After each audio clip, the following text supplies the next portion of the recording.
Afternoon, two men who played in plenty of them, Andy Ward and Maurice Field. Andy, 11 games gone, 11 games to go. What would your assessment of Ulster's season be so far, and what should their New Year's resolution be? Come out with the big questions early. It's listen, they've sort of scrapped their way for me to get to this point halfway through. There hasn't been anything sort of spectacular thus far, so I think moving forward they just need a bit more solidity. They've done exceptionally well to stay where they are in the table in the top 5 at this stage. If they can continue that moving forward throughout the rest of the season, I think they'll be quietly confident about that. So for me it's staying well in contention of those top 2 or 3 spots. Yeah, Ulster in a playoff position at the moment, but boy, this is a competitive league this year. How confident would you be of them staying there come the end of the season? They're going to have a very tight schedule during the Six Nations process, where you lose your international players, so a lot's going to be asked off the squad, and then the run-in that they have towards the end of the season, their last 4 games, Glasgow away, Connacht away, Munster at home and Leinster at home, that's going to be a big ask. But you would expect them, as we've seen over the last couple of days, Glasgow lost and Munster both lost there in second and third, so teams will lose and pick up points, and Ulster in the right place at the right time now, but they'll be looking for a 1 or 2 top position. Yeah, of course, Munster losing to Connacht, and Glasgow losing to Edinburgh. And the Ulster team selection today, is that reflective of the importance of this game? Because really it's as strong as it comes without Pean, Henry, Henderson and Trimble. Yeah, without a shadow of doubt, you've hit the nail on the head. You know, we've got some injuries at the minute, but it's created opportunities for other guys, and this team on paper here is as strong as we can get at this stage given those injuries. So these guys have got a big job in front of them this afternoon, because when we look at the Leinster side, they equally have put out their strongest team. So it's going to fight fire with fire today, and whoever comes out on top, it'll be a good shout. Okay, Ruan Pienaar, of course, starting for just the 3rd time this season. Let's hear the thoughts of the Ulster coach, Neil Doak. He's been talking to Gavin Andrews. How can you target Leinster today? Yeah, look, they're a pretty formidable side at home. You just got to make sure that the small opportunities they give you, that you take them. In the last couple of games here, away teams haven't had many opportunities to get in for scores.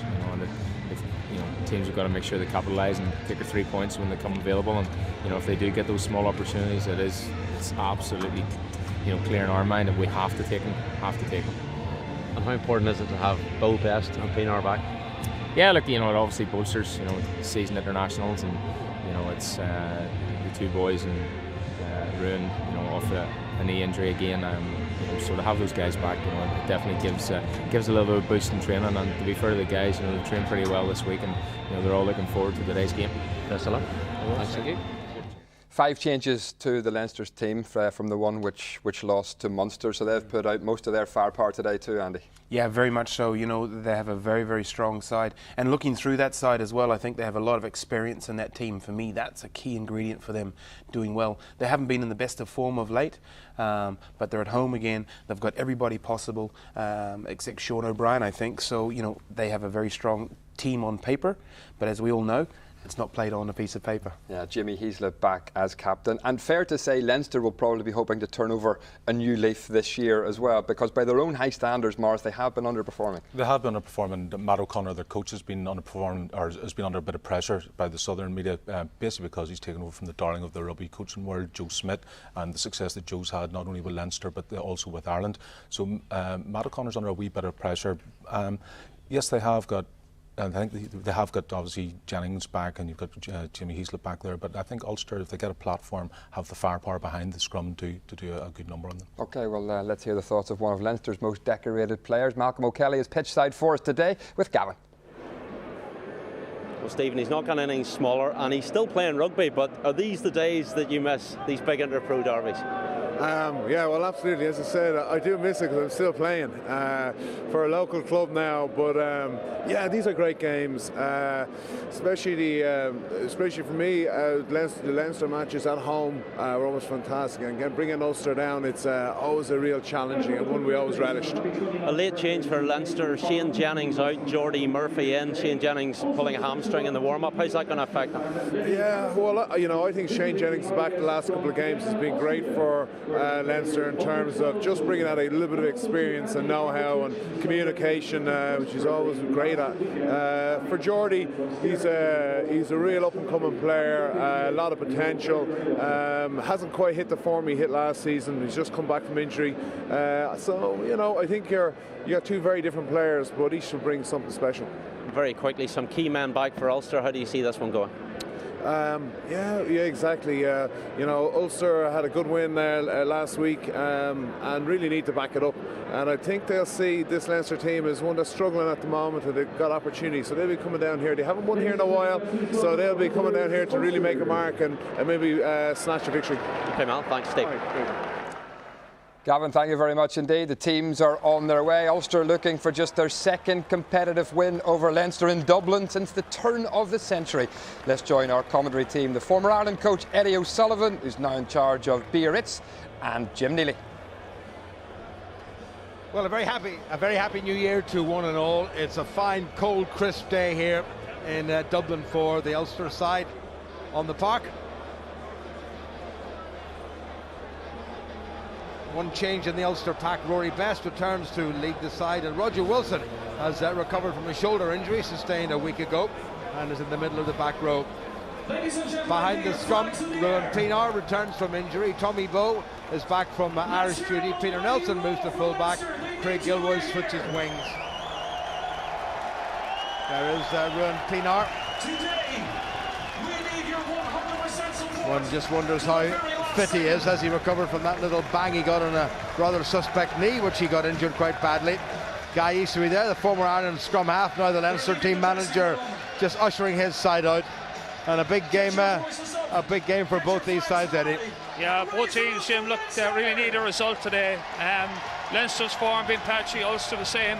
Probably a tougher task for Ulster coming to the RDS in front of a big crowd. But certainly both teams need a result and need to show a bit of form that there's been lacking for the last while, a bit of consistency and a bit of energy. Well, Leinster made 4 changes up front, 4 forwards who were first choice for the autumn internationals all returned. Props Jack McGrath and Mike Ross.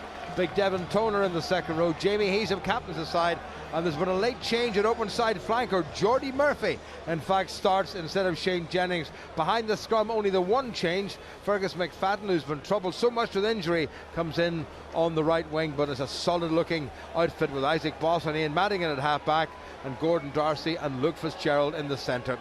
The referee, Romanian-born Marius Matrea, is now refereeing out of Italy. This is 35th competitive league game.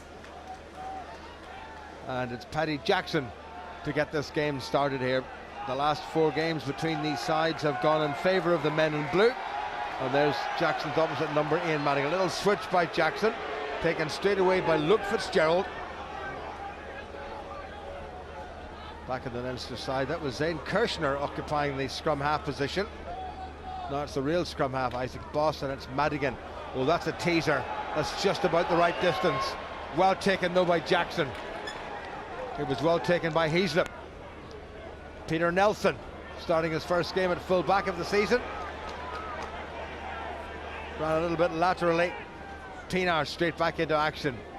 Well taken on by Callum Black, the loose head prop. Jackson.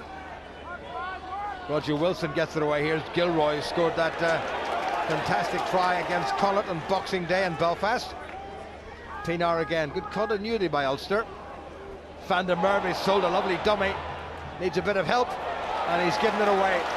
Well, that's just what Ulster didn't need to do, and Leinster could punish them. Gordon Darcy,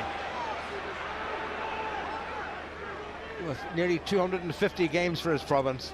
Boss, lively start. Madigan again with the kick. Well gathered in.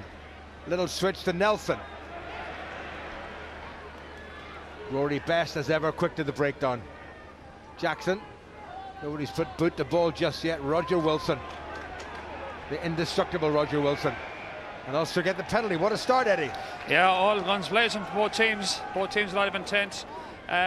Leinster a couple of kicks out of hand trying to get out of their half, but Ulster seem to be happy to hold on to the ball today, Jim, and take it to Leinster from the get-go. As Irish coach, when you watch games like this, particularly a month or so before the Six Nations start? Do you obviously enjoy the occasion, or do you think, please, please, please, don't let anybody get injured? Well, you try to enjoy the occasion, but every time someone goes down, you put your head in your hands and hope, because it's a difficult time for Joe Schmidt. As if anyone gets hurt now, they could be out of the Six Nations, obviously, but you still like to see the cut and thrust of these winter pros. Well, this is the oldest fixture in the interprovincial calendar. They've been playing these two sides for the best part of 140 years. Rory Best, first line-out throw, sat out the game against Connacht last weekend, while taken by Dan Toohey, another man who's hoping to impress. But I think all the Ulster players and all the Leinster players will want to get the job done today and let Irish selection take care of itself. There's Wilson, just that one Irish cap to his credit, way back in 2005 against Japan. Ulster still moving forward. That's a good concerted forward drive by the men in white. Ball was knocked forward according to the referee, and good counter-rucking by Leinster. Yeah, certainly Leinster were patient there at the maul, held their water and worked their way through it and disrupted the Ulster maul. Ulster were moving along nicely, but it was good defence from Leinster, and once they got the chance to snaffle the ball, they almost got it. But we're to the first scrum of the game here, Jim, which is always a tester for everybody, including the referee. Well, Jack McGrath and Richard Strauss and Mike Ross in the Ulster front row, and Mike Ross's cousin Clive Ross is playing on the flank for Ulster. Jack Conan on the far side, and on the open side for Leinster, packing down wearing number 7, is Geordie Murphy. Shane Jennings, I think, tweaked something in the warm-up and had to be replaced. Fun and games on this side. Vian Herbst. Leinster just 8 pounds heavier, so that's a pound a man difference. A pound a man's nothing. You'd eat that in mince pies, Eddie, wouldn't you? You've got to be careful. Younger people won't know what a pound is, Jim.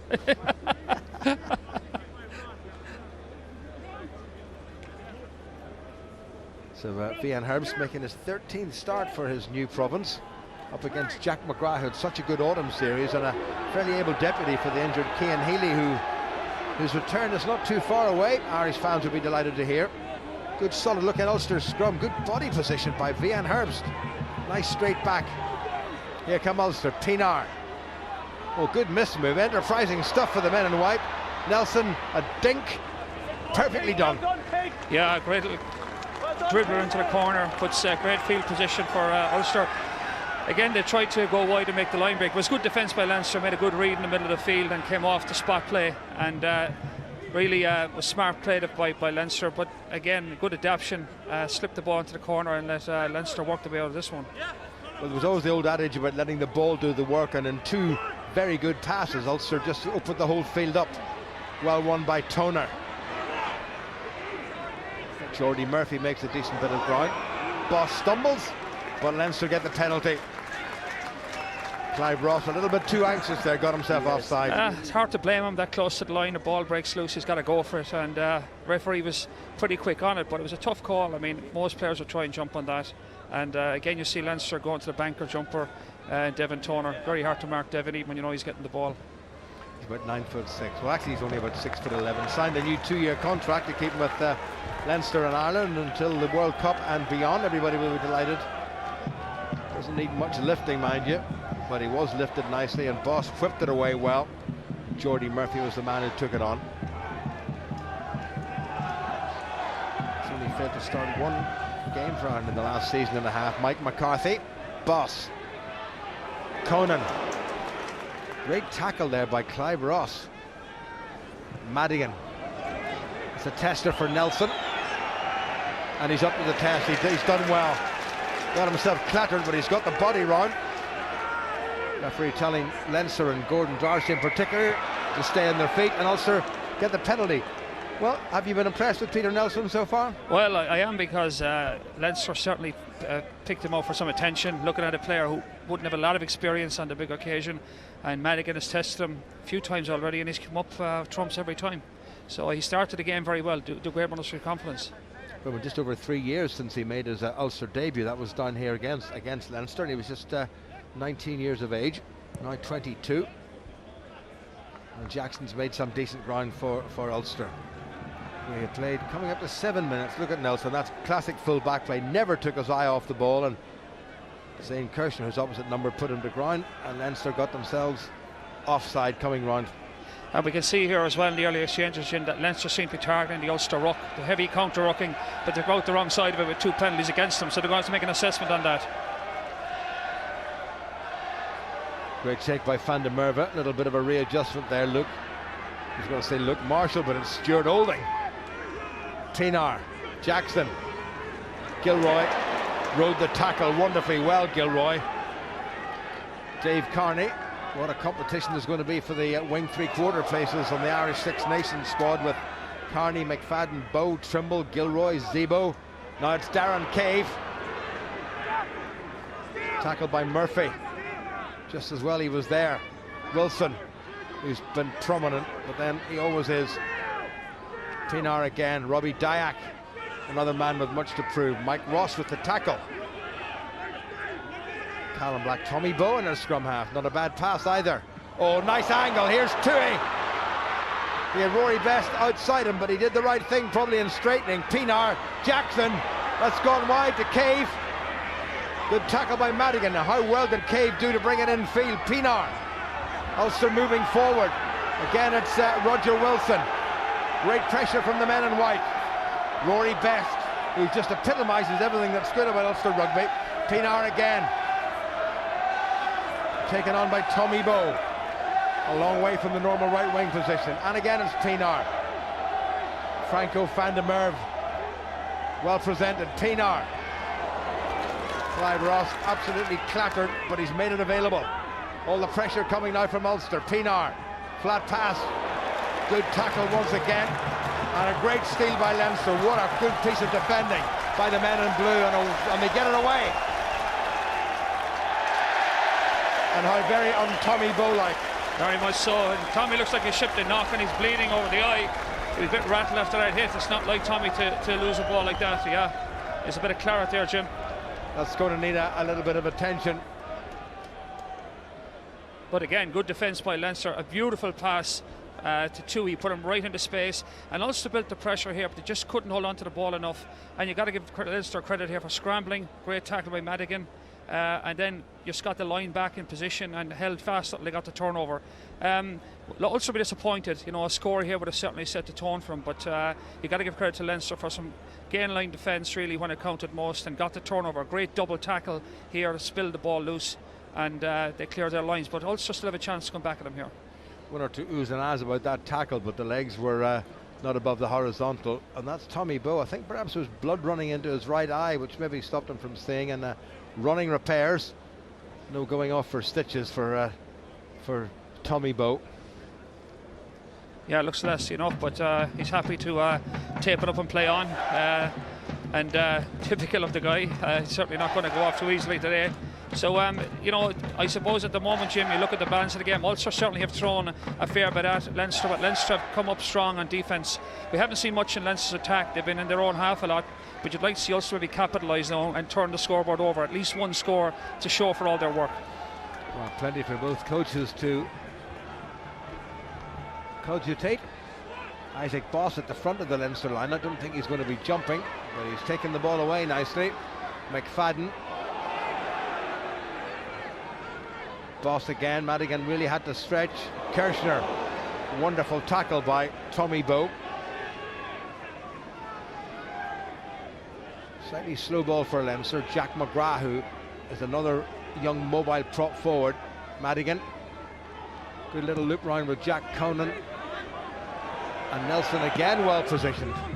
Well, he looks like he's been doing this forever. That's an interesting kick. Is it going to go into touch on the full? Yes, it is. Unfortunate. He did everything right so far, Jim.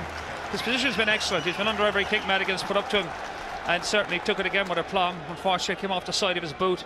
But you can see that Ulster here are trying to play off the midfield a little bit. They're looking for space off the midfield rucks. They almost caught Leinster twice already. But you have to say Leinster are great on the scramble. They have so many good athletes, they can really cover when they make a mistake. Leinster inside Ulster's 10-metre line, and we played 10 minutes of this first half. Taken to the back by the Leinster skipper Jamie Hees, that the maul has been called, so Jordy Murphy, late replacement, as we've mentioned, for Shane Jannings, takes it on. Now they'll have to play it. Boss, played over 100 times for Ulster, gets it away. Good groin yet again by Jack Conan. This is more like it from Leinster. End of an overlap, look Fitzgerald. Olding gets them and no more. Boss, Mike McCarthy, Devin Toner. Ulster's defence pretty resolute. Boss, now Madigan. What a good game of rugby this is. Darcy, just half charged on. Craig Gilroy has laid it back for Ulster. Pienaar to Tui. Good presentation by Ulster. Little chip by Pienaar. Referee says that the tackle was committed, so no penalty for the hit on Ruan Pienaar. Now it's Boss looking for a wee gap, finding his captain Jamie Heaslip. This is interesting. Madigan, lovely floated pass wide to Darcy, and Craig Gilroy has bundled him into touch. What a game of rugby. Yeah, it's good end-to-end stuff, Jim. Both teams going at it, and also trying to restart quickly. Our referees having none of it. We're back to the line-out. Everybody seems upset about that, including the Leinster supporters, so it shows the atmosphere on the ground. But you have to think Leinster had their first sortie into Ulster territory, and again Ulster defended well. But I think looking at Pienaar, he looks like he's playing a bit gingerly today. That little grubber was very uncharacteristic. Turned the ball over and put them back on the back foot again. So he hasn't kicked it all himself. He's gone through Paddy Jackson all the time. So I'd like to see Pienaar take on more responsibility. Good line-up by Ulster. Pienaar to Roger Wilson in the middle of the park.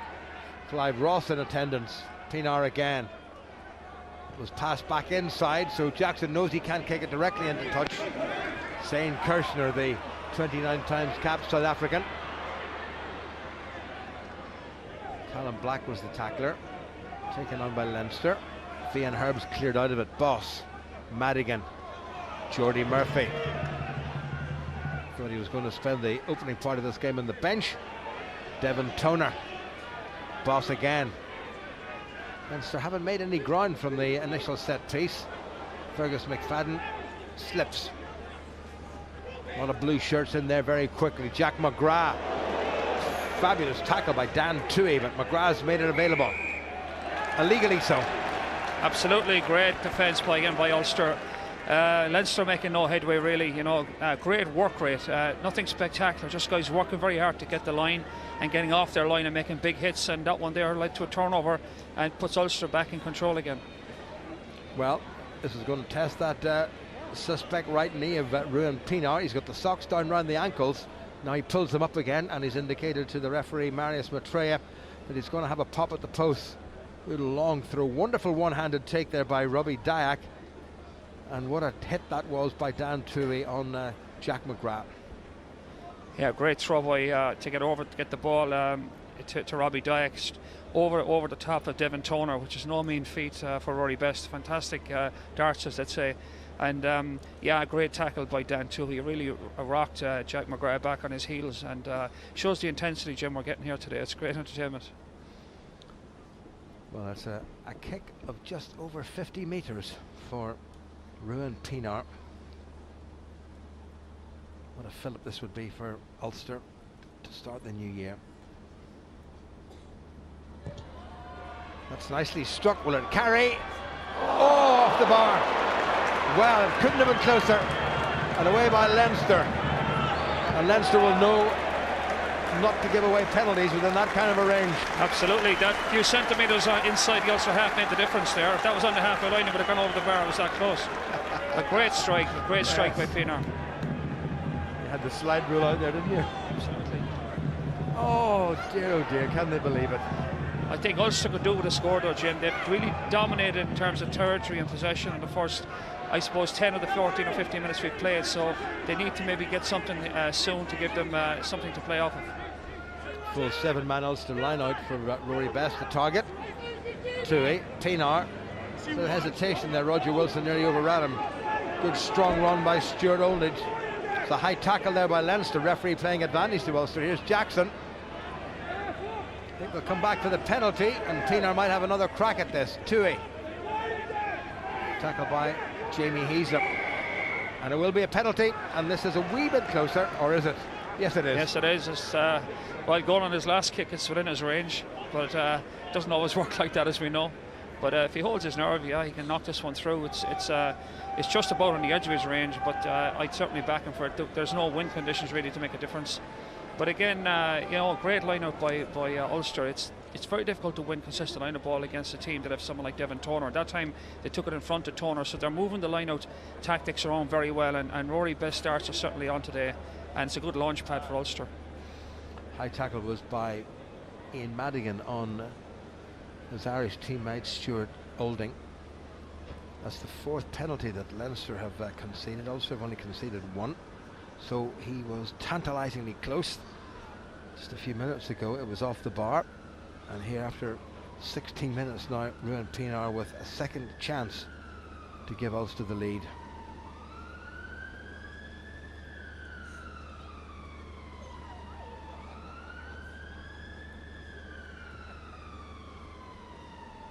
Just get further and further away. Underneath that one, needs to carry. What a cracking kick by Ruan Pienaar. So Ulster is 3-0 up with 16.5 minutes played. It's just about what they deserve, Jim. You know, they've had a fair bit of pressure, and Pienaar's metronomic consistency came to fruit there, but they certainly deserve that 3-point lead, and Leinster now need to respond here, because another score will give Ulster all the momentum. So we'll see what Leinster have in their bag of tricks from here. Well, I was going to say Paddy Madigan, that was his great uncle who owned a lot of the pubs in Dublin, was manager of the Irish team to South Africa way back in '81. This is Ian Madigan, and that's maybe ruffled his feathers a wee bit, because having conceded the penalty that cost his side 3 points, Ian Madigan has, I have to say, uncharacteristically put the ball straight into touch. Also the option of the receiving the kick again, taking the line out, or the scrum. Yeah, I think you rarely see receiving the kick again, but teams always have a peep, see if they can take a quick line out, but usually everyone's wise to ever. Back to the scrum. The last scrum was probably one of the best scrums we've seen all season in the game from both teams. It was rock solid, perfect height, perfect profile, and we're able to play off it. It's a strange sight, Jim, to be in the modern game, but I'm happy to see it. Hopefully we get more of it today.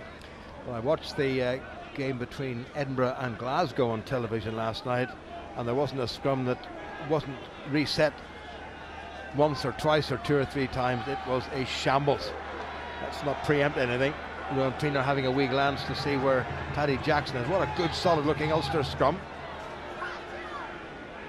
Wilson controls. They need to play it now. Now to Pienaar. Gilroy's come round. This is Gilroy. Slippery surface. Pienaar again. Jackson. Van der Merwe. That's worked out all right for Ulster. Dan Toohey does the clearing up. Good to see him back, having missed 8 games with a broken arm. Pienaar.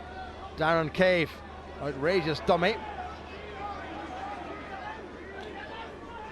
Left once again, Robbie Dyack, this time up to Leinster's 10-metre line.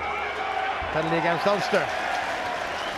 Yeah, it's a good contest at the ruck by McCarthy, but I have a feeling, Jim, Ulster might get a little more dividends here if they tried a few hits under the Leinster defence. Leinster are pushing very hard and cutting off the outside, and there's a wee bit of space on the inside, maybe under the first defender. And I think when Pienaar makes that lateral run, if he could drop the ball inside, they might get more dividends on it. Leinster certainly, we said at the start, very competitive at the ruck, and you saw it again there. And they just maybe take a peep of where they might go next instead of trying to go around Leinster a lot. As has been mentioned at the top of the programme by the chaps in the studio, Ulster have only won once here since 1999, and they've lost the last 4 encounters between these two sides. And given that Toulon fielded in the European Champions Cup a side of 15 internationals, Leinster aren't too far away. They've got 14 internationals on display here today. So in terms of the league, it's the strongest opposition that Ulster have met this season. Richard Strauss. Jack Conan was the recipient. Good defence by Ulster. Here's Boss. Dave Carney. Through the middle by Callum Black. Nothing illegal about that. Ulster looking for the turnover, and they haven't managed it. Great work by Jamie Heaslip, Leinster's captain. He really saved the possession there for his side. Toner. McCarthy.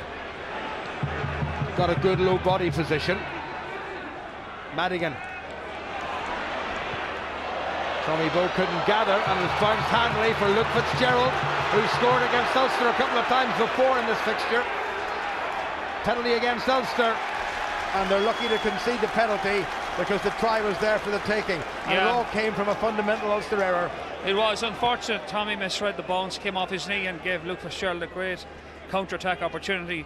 But again, Ulster had defended well up to that point, Jim. They had forced Leinster into a speculative kick over the top, and normally you'd expect Tommy to pick that up and play out of it, but the turnover led to a great field position, and Leinster certainly don't need to be asked twice to get those half breaks, built the pressure, and unfortunately Ulster, were sloppy at the ruck and gave away the penalty. But still, it's very competitive at the ruck, Jim, very competitive out there. Both teams want to play hard around the breakdown, which makes for compelling rugby. Tommy Bowe under a little bit of pressure there from Jordy Murphy, just miscalculated ever so slightly, and it was Luke Fitzgerald, and how good it is to see him back again. Tommy Bowe's Lions teammate from the 2009 tour to South Africa, and it was his effort that set up the penalty. And this is Madigan, I'm pretty sure, to level the scores. He's not going to miss from there, and he hasn't. So 21 minutes played, and we're back to level pegging. It's Leinster 3 and Ulster 3. Well, Leinster have responded, albeit slightly luckily from an unfortunate break. But as I say, you don't want to give Leinster too many chances. They'll certainly take them. So it's we're back to level pegging here. But Ulster are in a good place at the moment. Just need to trust their defence. They're certainly not giving away too much. Into the second quarter of this absorbing game. Jackson put that a wee bit on the long side, taken by Toner. Good tackle by Craig Gilroy. Boss to kick. Another good one. Oh, Nelson's done wonderfully well. Leinster man not making a big effort to get out of it. Pienaar on the narrow side. Jackson. Nice little dummy. A bit of acceleration by Paddy Jackson. Nailed by Jamie Heaslip. Pienaar complaining. Tommy Bowe. Long loping stride of Bowe just eating up the ground, but well met by the Leinster defence. Pienaar. Switch to Jackson. Rory Best. A great competitor, Ireland's most capped hooker. Now Pienaar again. Dan Tui. Taken by Strauss. Pienaar. Cave. He's found a bit of a hole there. Pienaar again. Good change of direction by Dyack, realising that there was no way through on the narrow side. Pienaar, but also hanging onto the ball quite well. Pienaar just in two minds there, got himself caught. Referee telling Leinster men to leave the ball alone in the tackle, and they've done just that. Tui, taken by Mike McCarthy.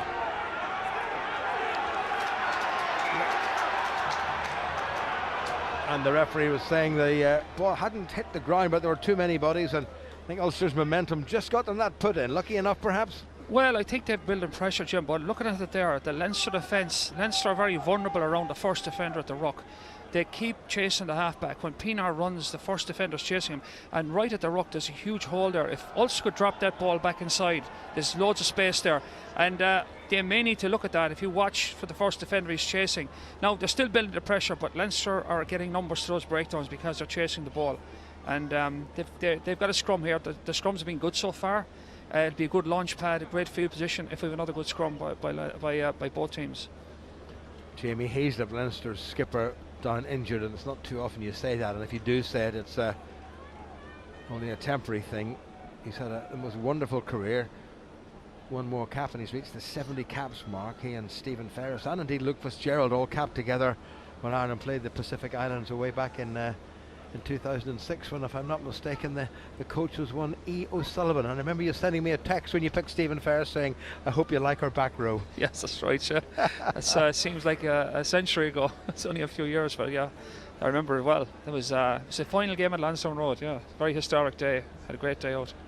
Just a pity that Stephen Ferris, when you look at the number of caps, Jamie Heaslip approaching 70, and Stephen Ferris had to retire with less than half of that. Yeah, incredible. A guy with massive potential, but again, the injury bug got him.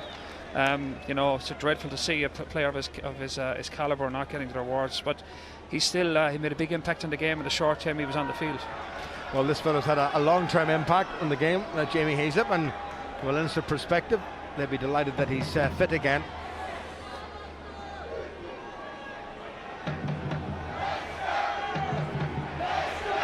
Good solid Ulster scrummage.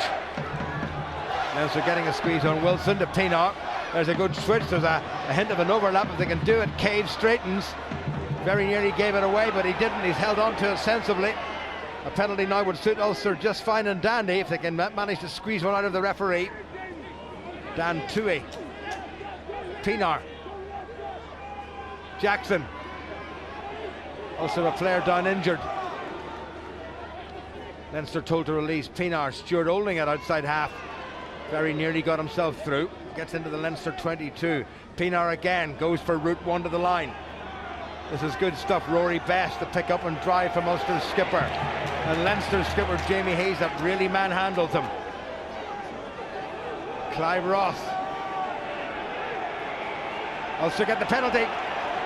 Good pressure from Ulster. And I think Ulster need to think more about attacking around that ruck space.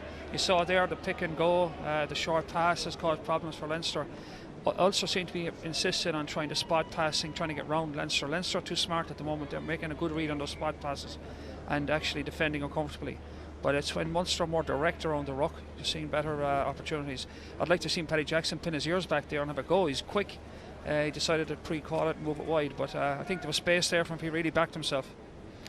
Well, Paddy Jackson certainly prospers when he's playing outside Ruan Pienaar, but then I think Michael Jackson would probably prosper if he's playing outside Ruan Pienaar. Certainly, life is a lot easier. But I think I'd like to see more people playing off Pienaar. He could create a lot of problems for Leinster at the moment, but Ulster won't complain. They've built the pressure, they've got the reward, and I can see this being knocked through for a lead. Well, no prizes for getting that one right, Eddie. So Ulster take the lead. 26 minutes played, and they're leading by 6 points to 3. Yeah, it's no more than they deserve, Jim, but I think Ulster begin to edge it here now in terms of building pressure and field position. They've played more time in the Leinster half, they've had more phase of possession, and Leinster begin to struggle a wee bit to hold them down. Now, if they can tag another score on, I think they're in a great position, but as last time, Leinster responded very well, came back upfield and got a fortuitous penalty and took it. Robbie Dyack did well to scoop up a clever little restart kick by Madigan. Now Pienaar, bit loopy that one, well away to Tommy Bowe. Just lost his footing, but he's kept the ball and that's what matters. Jackson, Tui at pace, bounced off Jack McGrath. Nicely presented by Ulster's second row. Jackson, oh lovely pass, good stuff by Ulster. What a hit that was by Fergus McFadden and Darren Cave. Vian Herbst back in action again after a hamstring tweak. Best. Good defence by Leinster once again. All the pressure coming from Ulster. Ah yes, again Leinster at the ruck. You know, the tackle Jackal has seemed to working for him, but I thought a rather bizarre restart from Madigan straight to Robbie Dyack and launched Ulster back on the attack again, and Ulster did very well, but again Leinster seem to have this capacity that give up some yards, but they recover very well. They've got great capacity to scramble and make the big tackle. We saw Fergus McFadden there putting a huge hit and change the momentum of the attack, and that's what you have to do off those line breaks. But Leinster can only do that for so long, so Ulster need to back themselves here and stay on the job. You've seen so many games in recent years here at the RDS of Ulster having a very good first half, and that's somewhere at the middle of the third quarter they've made a wee fundamental error and Leinster have taken advantage. That was a good pickup, and look at Tommy Bowe. Huge appetite for the game, very nearly got past his opposite number Dave Carney. Beautiful hands again, Jim, by Peter Nelson around the corner. Nelson's having a fantastic game. Hasn't been from wanting anything yet. Well, Jamie Heaslip has gone off, and Rickard Struijs will be worried. Jos van der Flier has come in. Now he's a new name to me. I hope he's quick, Jim, and a name like that. That's awful. Straight from a Christmas cracker, that one. Good tackle by Stuart Olding. Roger Wilson very nearly getting in an offside position. Leinster battling away to retain possession. Wilson needs to stay onside. That's the halfway line. Boss does a switch. And Madigan. There's nobody at home at the moment for Ulster. Well recovered by Nelson. That's all he had to do. And that's a good kick off the left foot by Nelson, and no angle whatsoever. And he's made the chase to stop Leinster taking it quickly. Yeah, it's very good again by Nelson. He struck that ball well, but unfortunately he got 15 or 20 metres when the ball travelled near to 70 metres. But a difficult angle, and Leinster now have a rethink here. They really haven't been able to penetrate Ulster on the back of their own work. It's been off the odd mistake by Ulster. So they have a good field position here, good launch pad in the line out, and they really need to make a statement of intent here. If Ulster were to repel this attack, it would be a huge boost of confidence for them. Ricard Strauss, I wonder what to see him back playing rugby. Came off the foot, said the referee, play on. So Isaac Voss didn't knock it on, but Ulster have made a bit of ground. Leinster, though, have regained possession. Boss. Gilroy's underneath that. Well taken. And was he bundled into touch? He was indeed. Leinster line out. We're All the back where we pressure coming started. from Leinster now. We're back where we started, almost the same field position. Leinster did bundle that line out. It was a very poor delivery to Isaac Boss, but they've managed to regather themselves and they're back in a good field position. So pretty much that's 2 minutes of the game that we could have done without.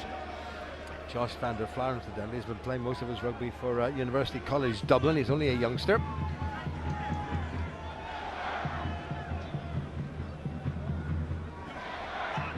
Half an hour gone.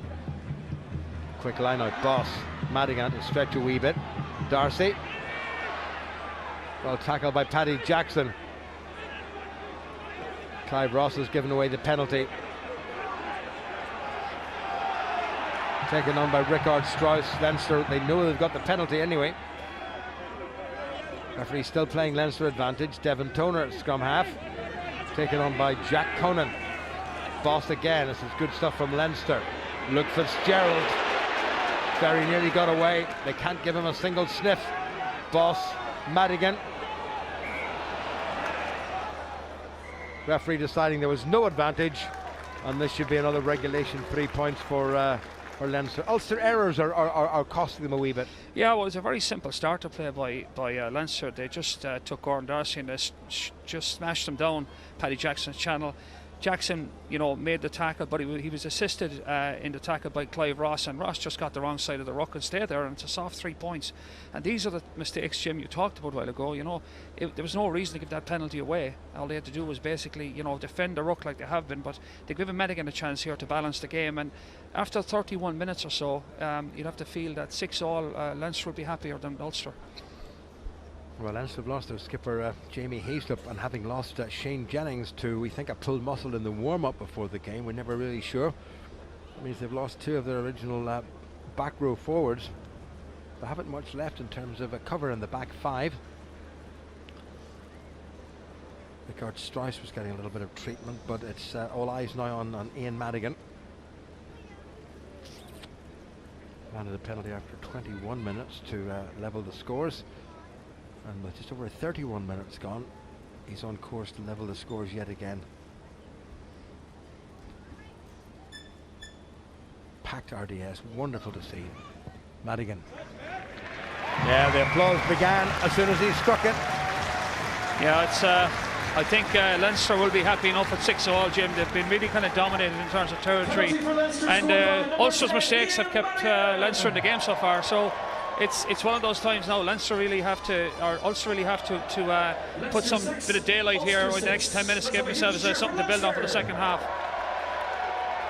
Paddy Jackson, little shallow kick taken in by Toner. Tackled by Van der Merwe. Fian Hurst nearly got himself offside. Boss, that's another teaser. Elson has knocked it backward. Dyack was well held. That's careless by Dyack. Pinar has to retrieve the situation. That's come off a Leinster hand. Gathered in by Zane Kirshner. Well, bamboozled Clive Ross there. Ball has gone loose. Knocked back on the Leinster side. Josh van der Flaer, his first taste of Interpro rugby. Is he time to take it all in? Again, Leinster being a little bit sloppy. This is Conan.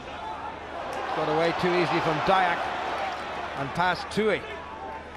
Boss looks to the near side to see what's available. He knows Luke Fitzgerald is chasing. Pinar onto the left foot.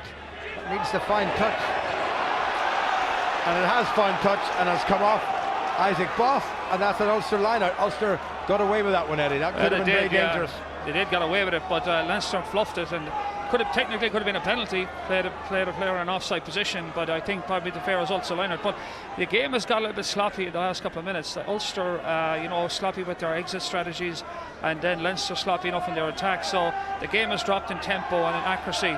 So maybe they need to get in at half time and settle the ship a bit, but both sides could do with stabilising the game a wee bit. Good strong run by the 22-year-old Jack Conan, and this is Pienaar's kick, and Boss had it covered. Oh, great ball by Dyack. What a pass by Pienaar.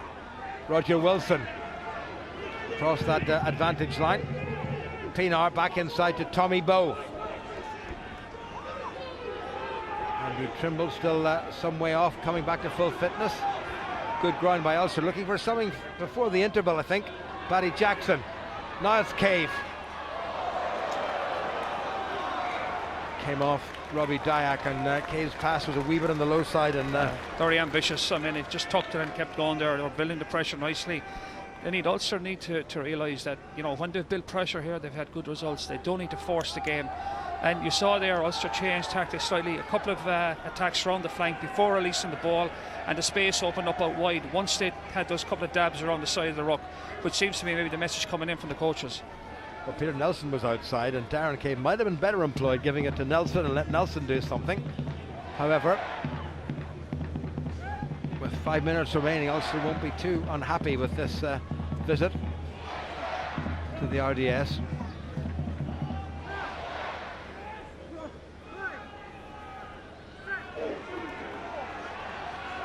Seems like ages since we've had a scrum. Solid one by Leinster. Also get a bit of a squeeze on. Picked up and driven once again by Conan, who's had a pretty good game. Boss Madigan outside his 22. That might work out too badly. Craig Gilroy took it well. Tidied up by Ulster.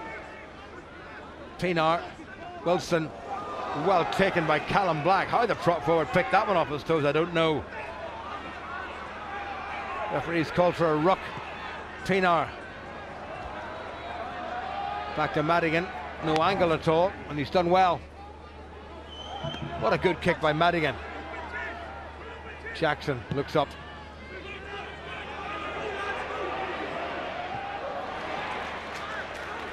Kirshner. Jackson on top of him, but the fullbacks made it on a plate for Boss.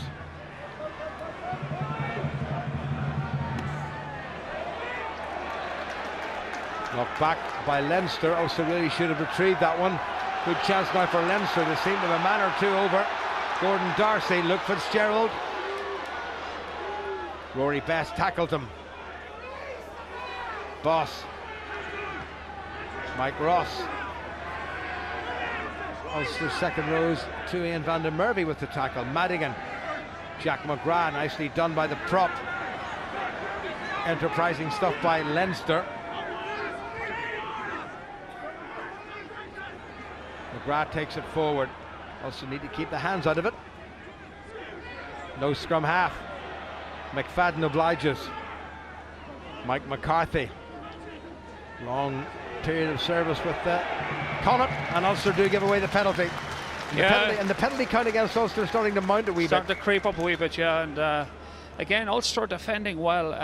They're just losing their patience at the breakdown, Jim. They've got to let Leinster have the ball. They can fight to slow it down, but I see the referee's having a word with Rory here, and I think the next time there could be a yellow card produced, because the game has been flowing pretty well, and it's that fine line about knowing when to go after the ball and when to leave it.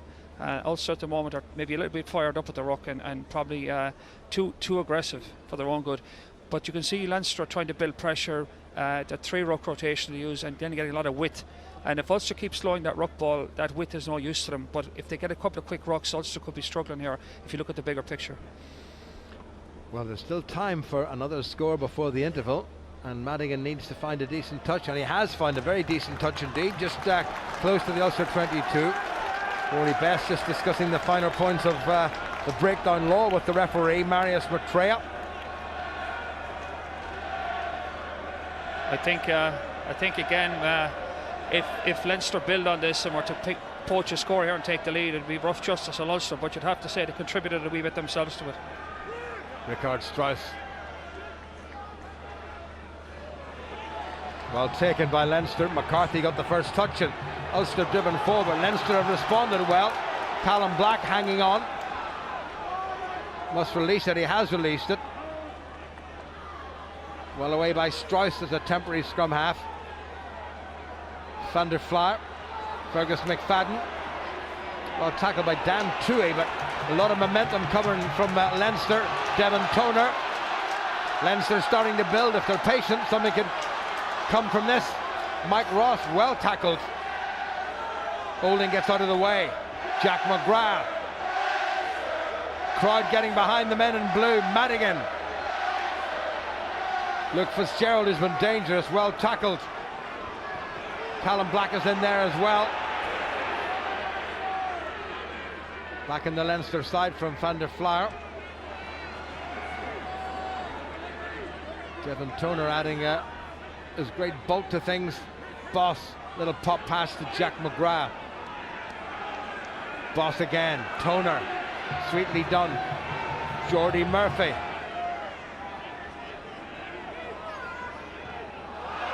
Oh dear, oh dear. Toohey protesting his innocence, saying that he was coming through. And I have a bad feeling here. So is the right hand heading toward the pocket?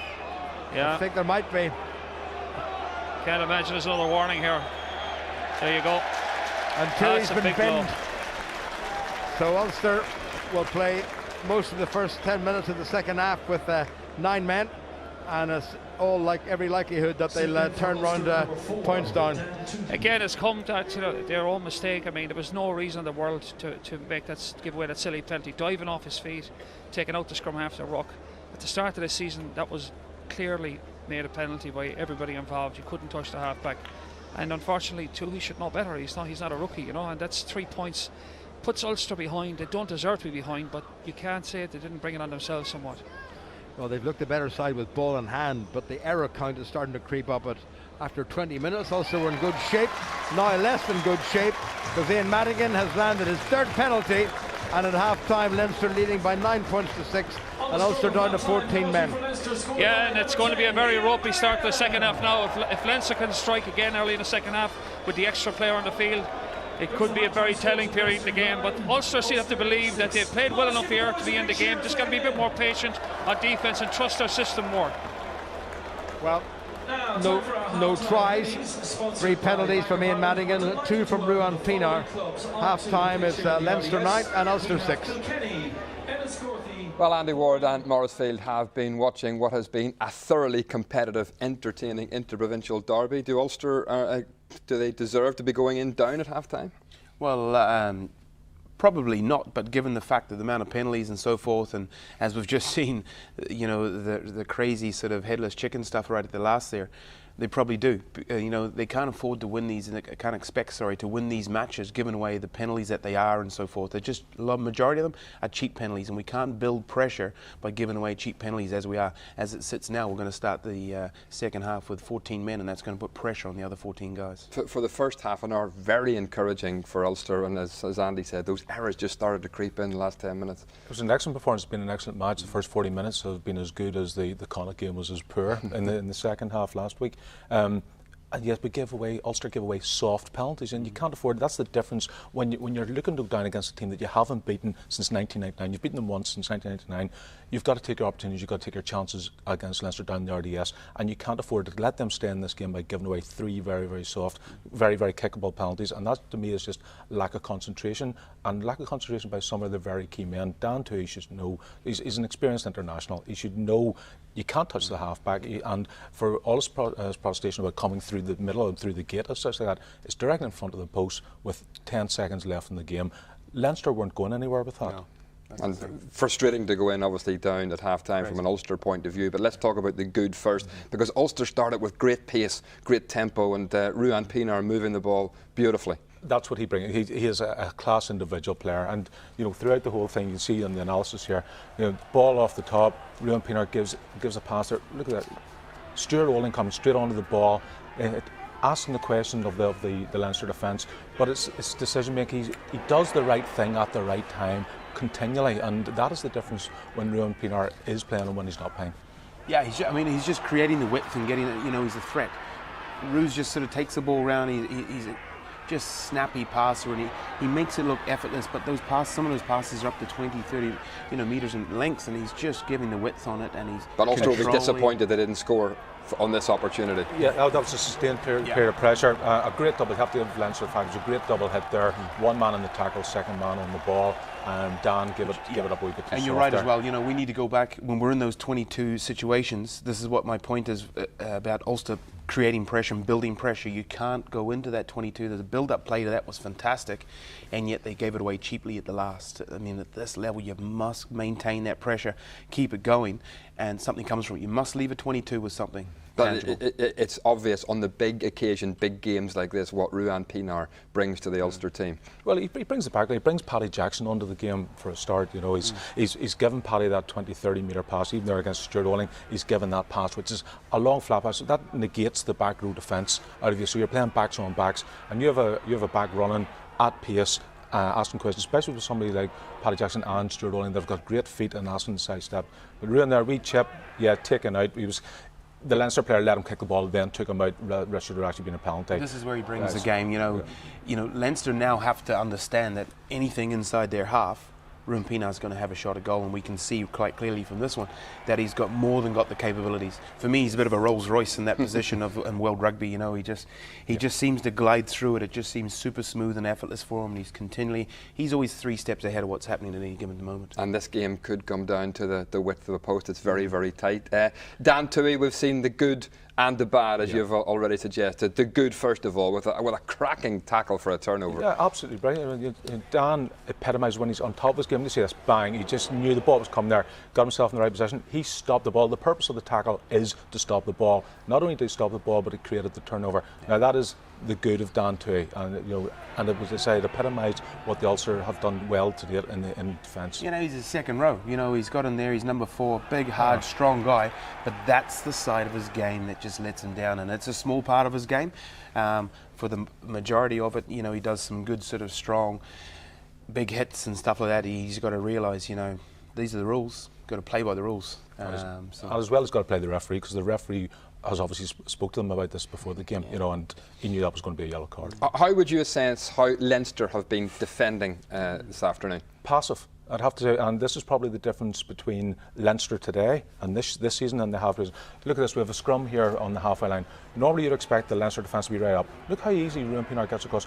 Where Ulster there are now 10 metres beyond where the scrum was. That is not the Leinster of old. They're not committing to the breakdown, or they're committing more to the breakdown, so they have enough players out wide there, so that, and their defensive line should be a lot more aggressive, and they're actually allowing Ulster to get into this.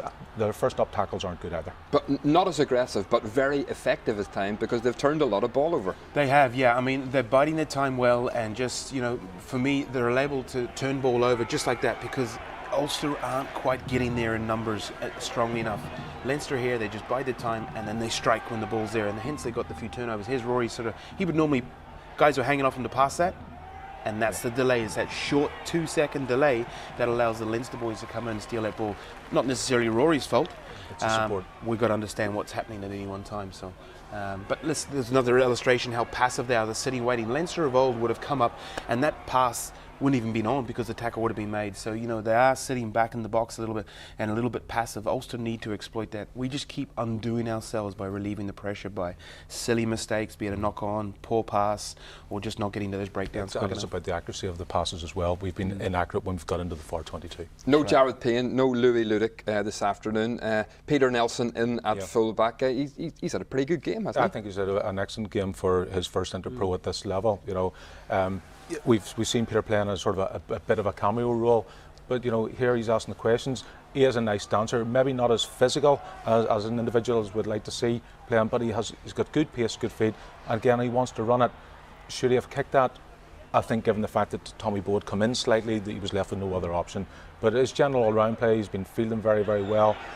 His position, he Perfect. Yeah. Keeping his For eyes me- on the ball, taking the hit. For me, it's the best game I've seen him play in an Ulster shirt. It's as simple as that. He's done everything that's expected of him as a full-back position. His positional play has been very good.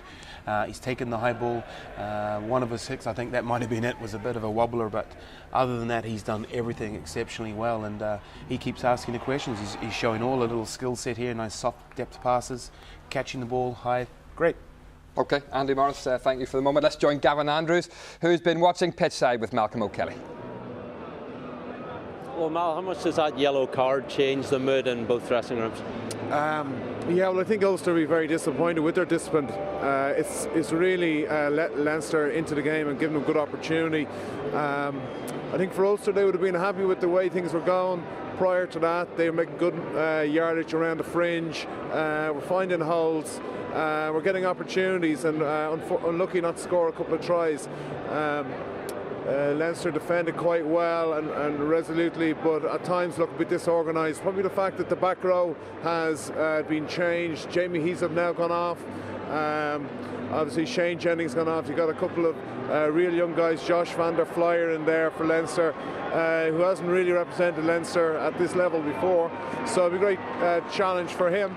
But there's great opportunity there for both sides. I think for Leinster, they really look to take hold the next 10 minutes, try and put some authority on the pitch, and maybe try and get a score and get a bit of a lead up.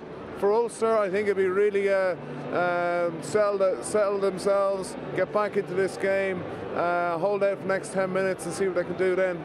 Leinster without Heaslip, is this a day when Ulster will look to the wise old heads like Rory Best, Tommy Bowe? Yeah, I think so. Leinster look a little bit low on the confidence there out there. And I think there's opportunity, especially if Pienaar maybe takes hold of the game, the likes of Rory Best come into it. I think there is certainly opportunity. They'll see it, but they've got to get through the next 10 minutes. These young guys, if you give them a chance, they'll do some damage. But it'll be a matter of for Ulster trying to get a stranglehold of the game. In a truly non-biased way, who's going to go and win this one? Well, I think all the provincial games so far have been won at home, and I'll go with Leinster. Predictably, Stephen, back to you. As Malcolm said, I mean, the next 10 minutes are going to be absolutely crucial. Big time. What's happened here is Dan has put the team under immense pressure. It's been a fairly tight affair thus far, and by taking a man out of that equation, it's just put more pressure on the guys. So, it's a big 10 minutes, and if we can get through this 10-minute period having not conceded any points, I think that'll be a good shout. Have Leinster been a little bit more cute in the first half, do you think? Yeah, I believe so. Yeah, you just look at boys with the experience of Darcy, what he actually does around the breakdown. If you watch in the second half, and you'll see that you come to a breakdown, Darcy will just take himself off and take an Ulster player out about 4 or 5 metres beyond the ball, which is too far in front for the referee to see. So they've been very cute. Even when Jamie Heaslip was on, we noticed, ball on the ground, the hand was going in, it was slowing things down, it was trying to flick things back, and that's why they're that streetwise. Why Ulster get frustrated when they get into their 22 is because they're doing a lot of illegal stuff in tight. You'd have to say, if Nigel Owens was refereeing this, would Leinster be able to get away with what they're doing? I wouldn't think so. As Mal said, Leinster a little low in confidence, probably like Ulster. So two teams who haven't been absolutely firing on all cylinders, but who are producing a very entertaining Interpro. Very much so. These Interpros, they always go to the wire, and it's not going to be a free-flowing affair given the conditions. It's a little bit greasy down there as well. So, but it's whoever makes the best opportunities of this. It's just a shame that Ulster committed that sort of foul right at the last, because for me, they'd played 40 minutes of rugby. Leinster seemed to be living off a bit of scraps, a bit of fortuitousness in there to get their points. And Ulster's, we're letting them into the game. They haven't created anything at this point. I think Ulster are giving away too many penalties and letting them into the game, and we can't afford to do that. There's no way they're building pressure by relieving that pressure by doing something cynical. More discipline, more composure for Ulster, and if they can see out the next 10 minutes without conceding too many points, is this a game you think they can go on and win? Well, they're in a good position to win it. Their set pieces working, their lineouts working, their scrummages working. They're actually asking questions of the Leinster defence, and they're being more creative. It's the final accurate, it's the last passing, it's the accuracy at the very end that they're failing on.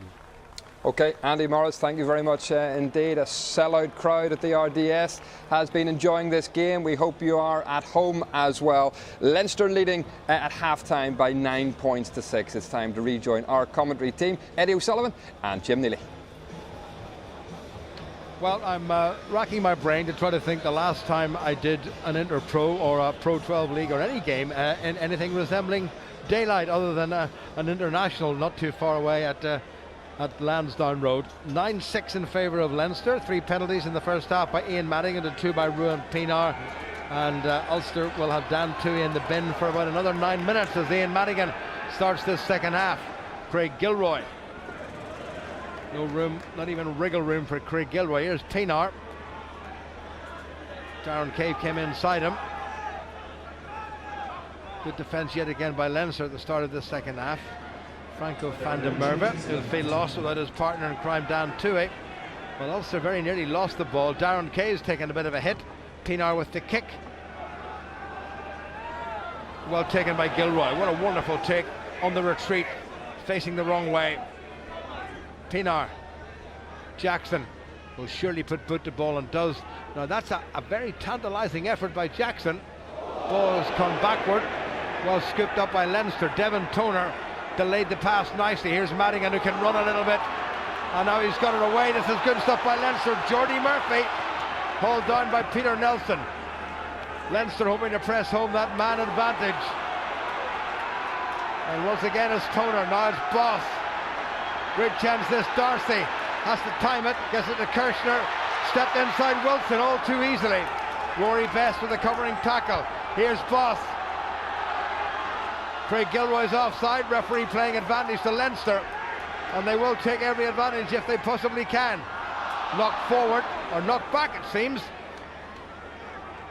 Referee still playing advantage to Leinster for Gilroy's offside. Boss has a wee glance. Everybody's out to the near side. The Leinster right.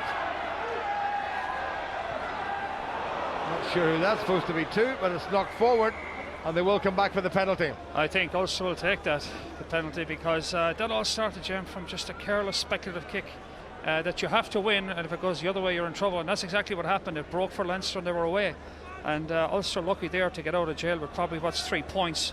David Carney took a very heavy fall, but that didn't stop Leinster from breaking away, and Ulster survived here by just hard work and good scrambling, but again an unnecessary pressure on themselves with 14 men on the field.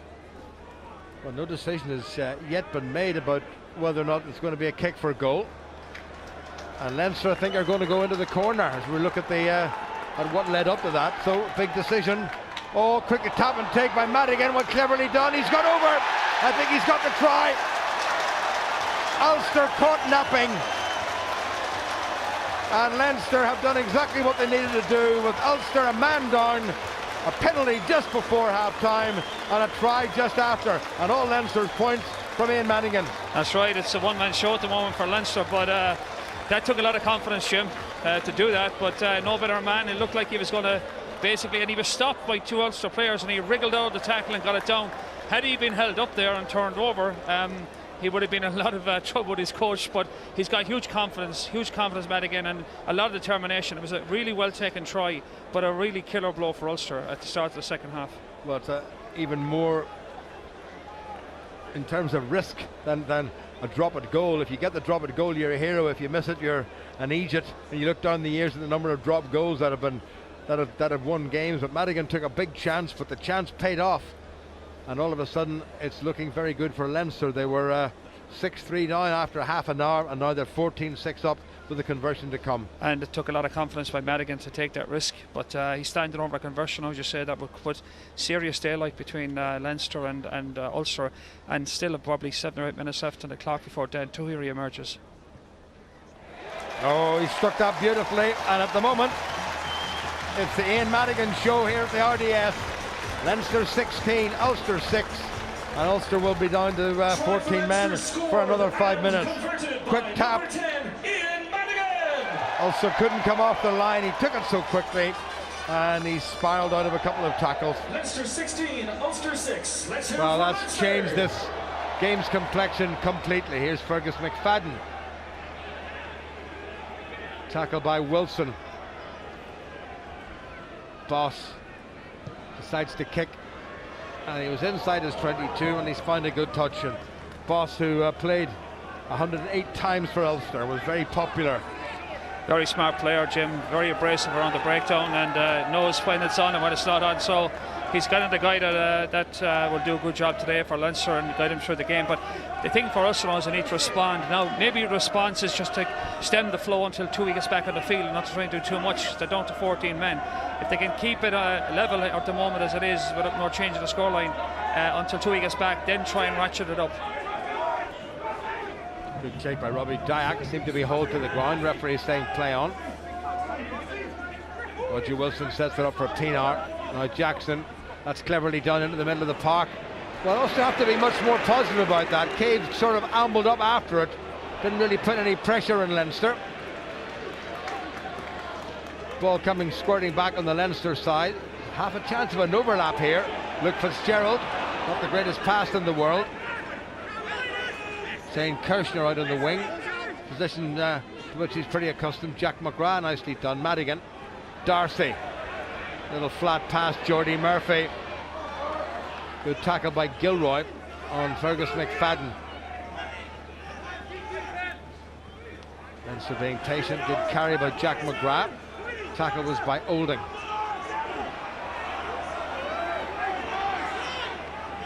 Leinster don't want to be conceding any penalties here. Well taken on by Jack Conan. Boss, Madigan, clever switch. Fitzgerald. Good work by Cave and by Olding, and also get the scrummage. 3 minutes to go before Tui's back on. He will get his knuckles wrapped, I'm quite sure. You could be sure, but Ulster could help themselves as well, Jim, by holding on to the ball a wee bit, building a bit of pressure, not taking risks, run the clock down to get Tui back, and maybe pick up a penalty. There's a bit of afters going on here that's been highlighted, but touch judges on top of it, so hopefully nothing will come of it. It's been a good game up to now, really well contested. Well, they'll all be glad of a little bit of a breather. There's an Ulster player down injured at the moment.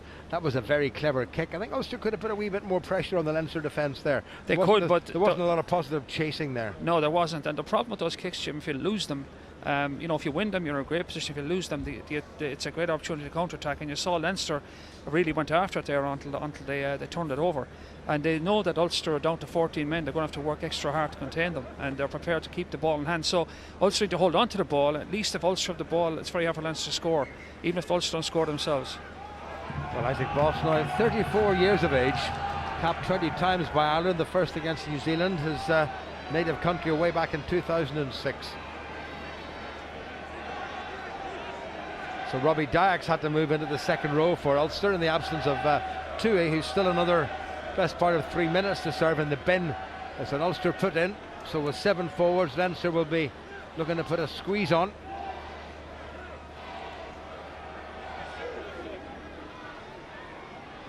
It's got to get in and away pretty quickly. Good strike by Rory Best. No better man under pressure. It's not a bad Ulster scrummage. Pienaar. Bit loopy to Jackson, who did well. Cave across the 10-metre line. Pienaar, Dyack. Also need a wee bit more bite with ball in hand. Here's Best. Gets it away to Bow. Pienaar. Wilson. Pienaar. A little bit of uncertainty there, so he was forced to kick. Ulster need to work more around the ruck, Jim. That's the space inside Pienaar every time he runs. There's no Leinster defender there, and Ulster are just not putting a runner under Pienaar when he runs with the ball. There's bucket of space, and because there's space there's no space where he's going. So it's hard work for Ulster at the moment to find a gain line. And you can see with Darren Cave's little switch there off of Paddy Jackson, he found a wee bit of space immediately and had a decent go forward. Ulster need to play more direct around the breakdown here, Jim. Ricard Strice drives the ball. 5 men in the Leinster line. Knocked forward by Boss. How often do you say that? Uncharacteristic, but that's the second delivery that's gone astray today, which is very unlike Leinster, and he's pretty upset with himself, as you'd expect. No translation needed there when he thought of that. Tommy Bowes leaving the field. I think maybe he's just suffering from that nasty cut and maybe a little bit of repercussions from that. So Luke Marshall is coming on. Ulster will have to make a little bit of adjustment here. Peter Nelson, I think, is going to go under the wing, and Stuart Olding will go to fullback. I may be wrong, but I have a feeling that's how it'll work out. Any sign of Tui coming back on? There's another minute. If Ulster can delay this, they'll get him back on for the scrum, but they can't.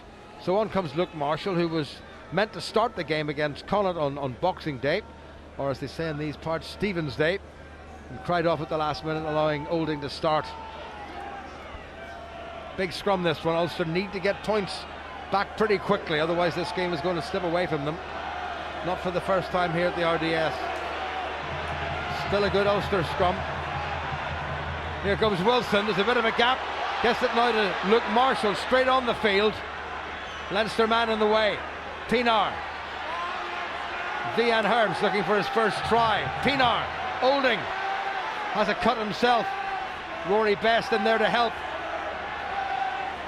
Ulster have got the penalty. Fergus McFadden's got himself offside. Pienaar.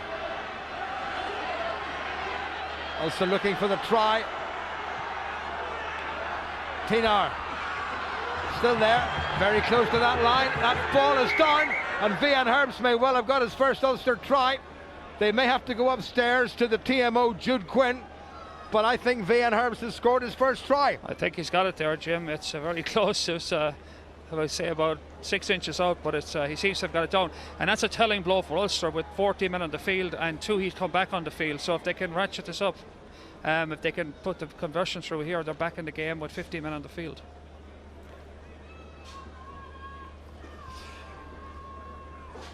Well, Marius Maitreya has asked that relevant question: is there any reason why I can't award the try? And unless Jude Quinn comes up with a very, very good reason, I think Ulster's young South African signing in the front row has used that 18 odd stones of his to get over. He was held up there, and I think he squeezed that over. What do you think, Ed? Second movement, he's entitled to that, Jim, I think, so I think that's got to be awarded. His first, he fell short, but his second movement took him there, and it'd be very harsh to disallow that try. It seems to have got that one down just there, but that's all that matters. He did touch the whitewash. Well, this could be a pretty significant score here, particularly with Ulster down to 14 men. It was a very good scrum, and they kept all the pressure on, and Ulster think he's got it. Does Jude Quinn think he's got it? The referee seems to think he's got it. Leinster seem to think he's got it because they're all behind the goal line. Ruan Pienaar's lining up the conversion, but it's up to Jude Quinn. Now, don't be Jude the Obscure, if I remember my Thomas Hardy.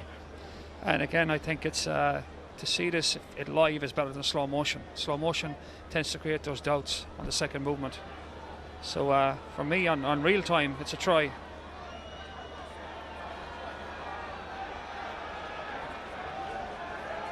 That's it. Oh, the try's going to be given, and Ulster back in this game and back to 15 men. No reason, says Marius Maitreya, from what he can see, that it shouldn't be given. Jude Quinn's not going to argue with him.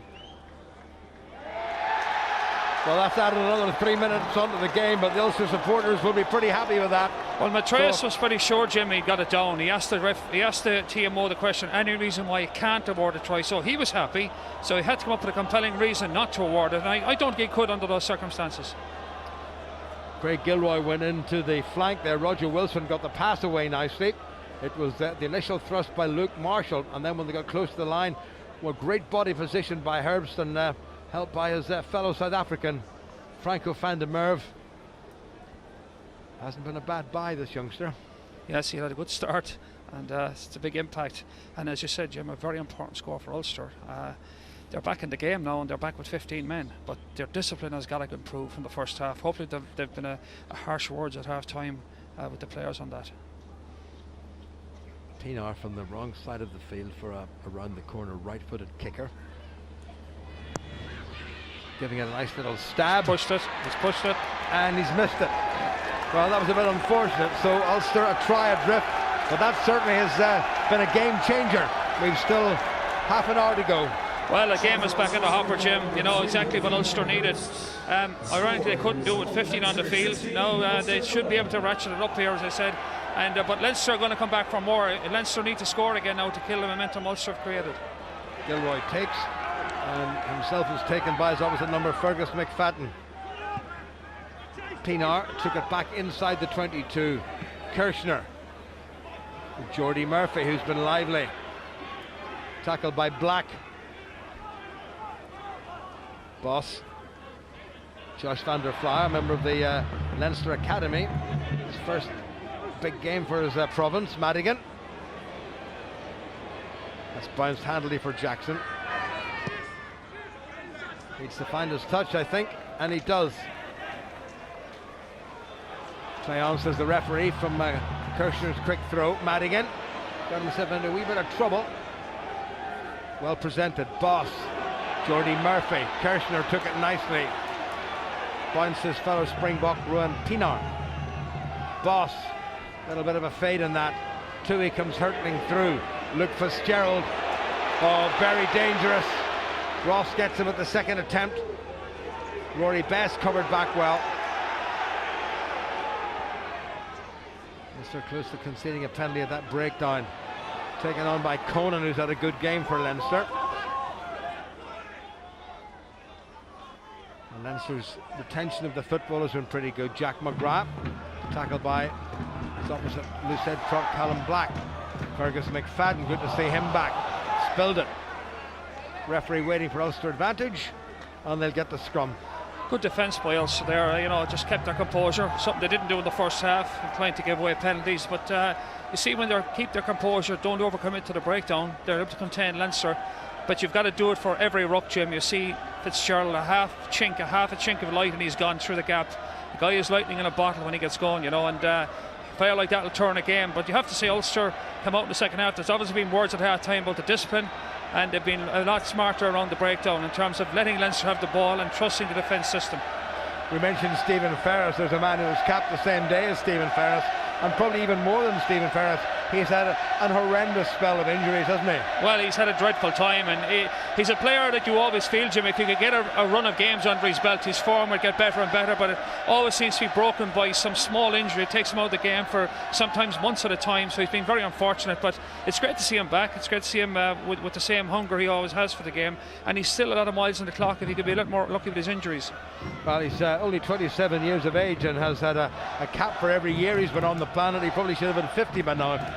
Certainly should have, but as I say, the injury bug has got him. But hopefully he'll get a run of things. Sometimes that's down to luck, and he's had his fair share of bad luck up to now. Franco van der Merwe is the man down injured for Ulster. I think St. Kirshner might be struggling a wee bit as well. I think he's getting a little bit of tension on the backfield. He's a little bit unhappy with an ankle, but I'd say Leinster will try and keep him on the field if at all possible. Well, Jimmy Gopperth is on the bench, and likewise the Aucklander Ben Teo, rugby league man, hoping to come on maybe for his second game. And on the Leinster left wing, Dave Carney's got his leg very heavily strapped. Good solid Ulster scrum, that's been a big plus. Pinar, Jackson, Luke Marshall, Stuart Olding, Nelson on the wing. Good angle by Olding, gets across the halfway line. Pinar again, Jackson. Tui spilled it. Not a good pass by Jackson. Referee playing advantage to Leinster. It's gone loose, and that'll be a scrum. Little Ulster mistakes there costing them dearly. Well, it's again, all about keeping that ball in hand, isn't it? Putting pressure on them, they don't need to put on themselves. But again, the first attack went aimlessly wide, Jim, didn't put any pressure on the Leinster defence. Then they came back into the teeth of the Leinster defence. Pressure on Tui taking the ball up. Not a great pass from Jackson, and suddenly it's a turnover. Again, Ulster just don't need to put that pressure on themselves. They just need to play a little bit closer to the ruck and be a bit more patient with the ball. Paddy Jackson, who's was out for a few games with a shoulder injury, an AC joint. He's going to be 23 on the 5th of January. Tommy Bowe looking a little bit on the disconsolate side. Got a bang just above his right eye. It was like a boxer's punch and a boxer's cut. It's like a player. He needs a stitch or two for that, I think. It's like somebody's been through a few rounds there at the King's Hall. Yeah, God be with the days. I don't know that it'll detract from Tommy's personality. Yeah, he's not looking at himself straight. Probably a bit rattled after that knock, and but a fella like Tommy, he never wants to come off in a game like this. He'll be feeling a bit down about not being out there as well. So scrum to Leinster. We played nearly 15 minutes in the second half. 5 points between them.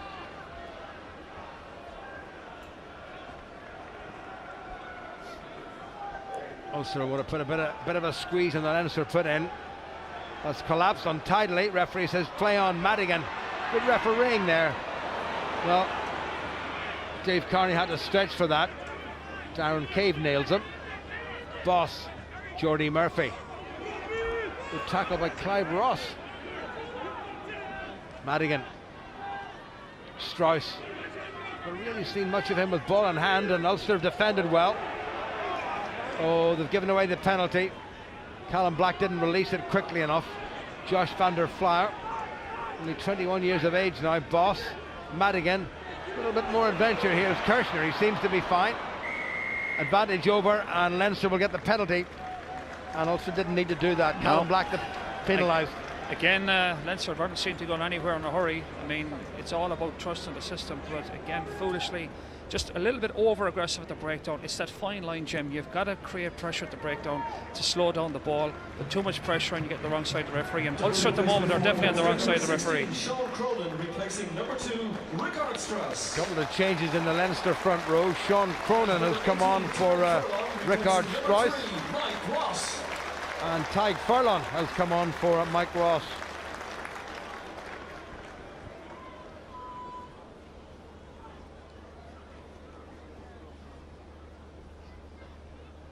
Mike Ross certainly needs to be nurtured all the way through the 2015 year, up to and including the World Cup. And there's the very familiar, bustling, muscular figure of Sean Cronin, who's been understudy to Rory Best for quite some time. Entirely different sort of player,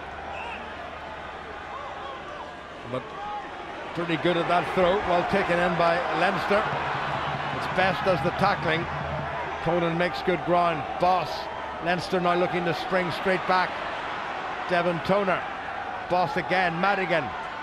Oh, very nearly a hole found in the Ulster defence. Leinster still with the ball. Boss, who's been very busy. Here's Cronin. Van der Merwe with the tackle, has to get away. Good switch by Boss. Kirshner. Well, a slippery pitch proving his undoing. Van der Flier. Good work by Ulster at the breakdown. They very nearly stole that. Back on the Leinster side though, Cronin. Wilson with the tackle. All the pressure coming from the men in blue. Furlong. Leinster being patient. Jack McGrath. Ross has to get away, and he does. Madigan. Luke Fitzgerald. Good tackle by Cave. Dyack bundled out of it. What a great bit of rucking there by Leinster. Murphy to Kirshner.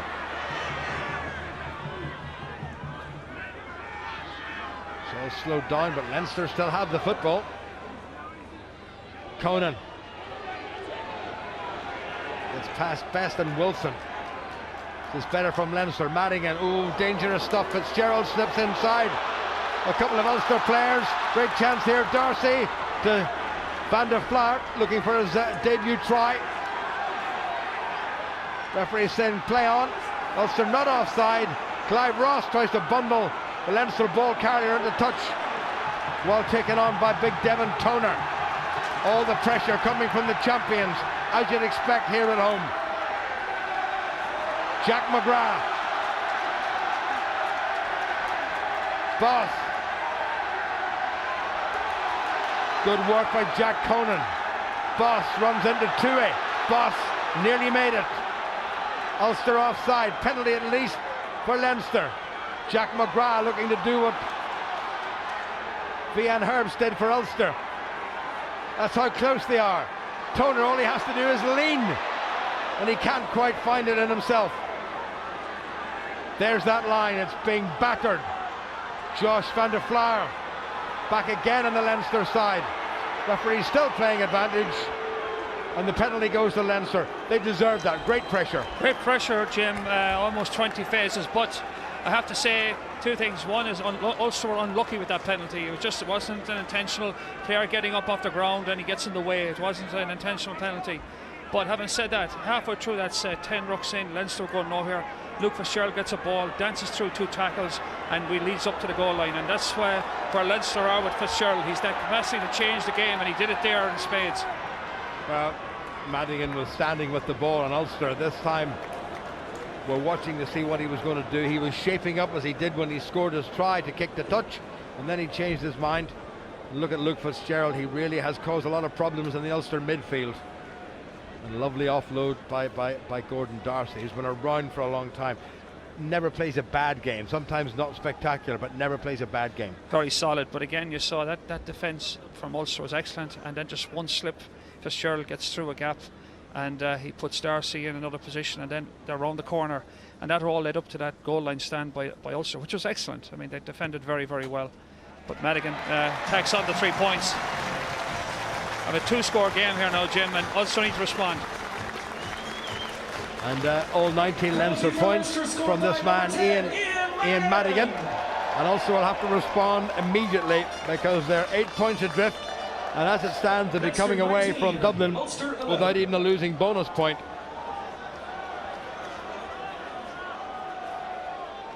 Change for Leinster up front. Mike McCarthy is leaving, and the Australian international big Kane Douglas is coming on. 19, Kane Douglas. Restart by Ulster, well taken in by Leinster, who give away the penalty immediately. Devon Toner coming in at the side, says the referee. Yeah, no, Ulster a big decision here. Whether Pienaar will go for the points or they'll stick in the corner. And I think Pienaar is going to go for the points, make it a 1-score game. But it's not an easy kick, Jim. It's all of a good 45 metres out, but it is within his range and it's on the left-hand side. But it's an important kick. Well, he missed with the conversion of Vian Herb's try. He'd certainly want to make up for that. Although his couple of penalties in the first half and one that came off the bar were absolutely outstanding. Peter Nelson getting a wee bit of treatment there. There was that restart. Dan Tui went in just with the shoulder, got away with that and no more. And Devon Toner came in from an illegal position, and Marius Maitreya, no hesitation there, but awarding the penalty. Yeah, didn't even make any attempt to come in through what they call the gate anymore. So this is Pienaar.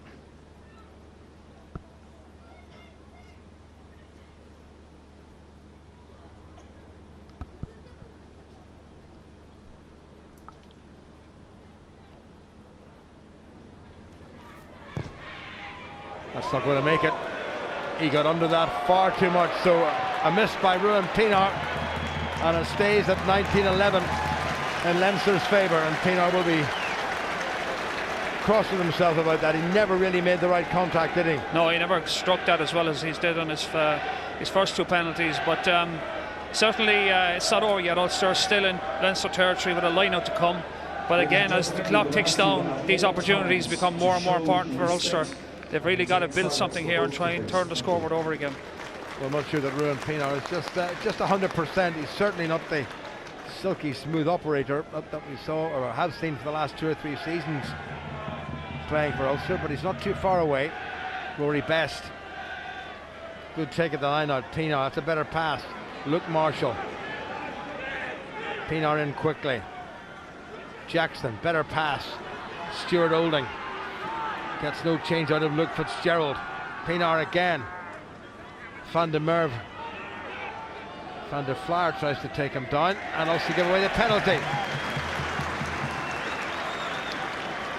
Well, Herbst and Clive Ross coming in from the side, and the referee's been very hot at the breakdown.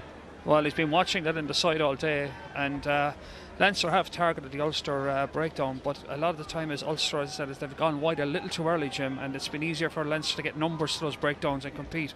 I think Ulster need to take a little bit more work around the breakdown. You can see that when Pienaar runs, there's space inside him, and that's space that Ulster need to start picking holes in. But at the moment, Leinster have a chance to clear their lines and maybe build pressure from the line-out. We'll start with Madigan's kick to touch, which is a pretty good one, and Leinster have made some 50 metres. Well, both Ross and Vian Herbst were nowhere near being onside.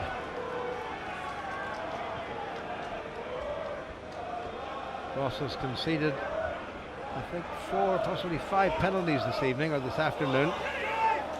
Good take at the front by the Australian international Kane Douglas. Big decision on his part to come here to Dublin. Boss, McFadden, Luke Marshall just held him up. boss, Luke Fitzgerald, who's been very dangerous. Very nearly got away from Best, who just about held on. Best getting a serious bit of wellying there. Referee, I don't think is liking that at all. Big call with the referee. I mean, I think the local crowd were looking for Rory Best being on the wrong side, and the penalty went the other way. I think again it's a side entry. He's been hot on this all day, and at least he's been consistent, whether you like it or not. So you need to adapt. Well, he's bringing together Isaac Boss and Rory Best. I wonder if Boss is captaining the side. I think he probably is. Jack McGrath, I think, is going to get a wigging for a bit of stamping.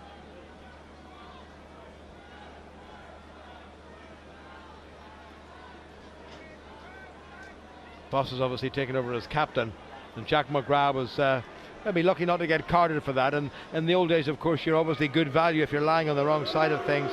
Well, there was Boss, and look at McGrath. Well, that's dangerous. Well, he's stamping on Rory Best's ankle, and there's no need for that whatsoever. That's yellow card territory. I would have thought so too. I think Marius Mattrea really should have gone for the pocket. Jack McGrath lucky to get away with that. Different angle. Big gratuitous, you know, and nowhere near the ball. Well, not just once, but twice, maybe even 3 times. Clive Ross has left the field for Ulster.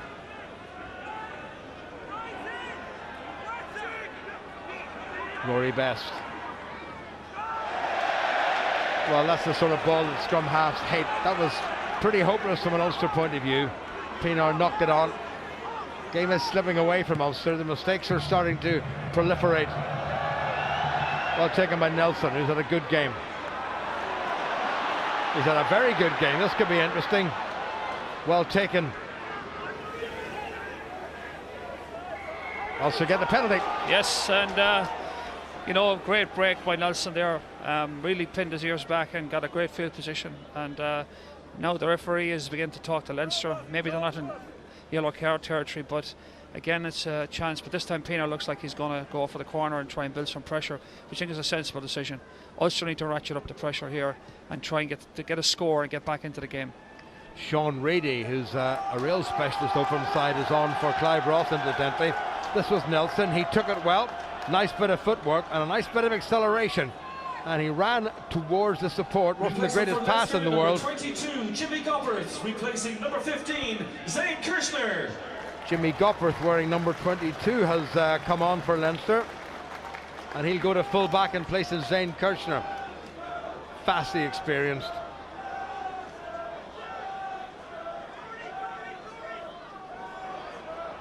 Well taken by Tui. Ulster driving forward. Referee has called the maul. As Best as the ball into the back. Ulster now about 12 metres away, but that's good Leinster defence. Kane Douglas getting in the way. Likewise Devon Toner. That's good work by Leinster to block that Ulster forward drive. This is Sean Reedy. Straight into action.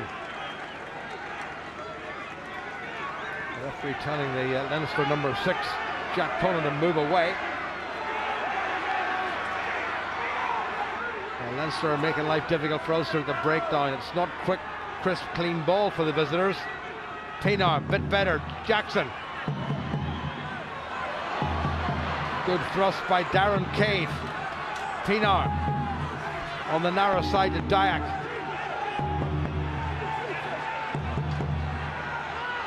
Ball is all over the place, and Leinster have claimed it.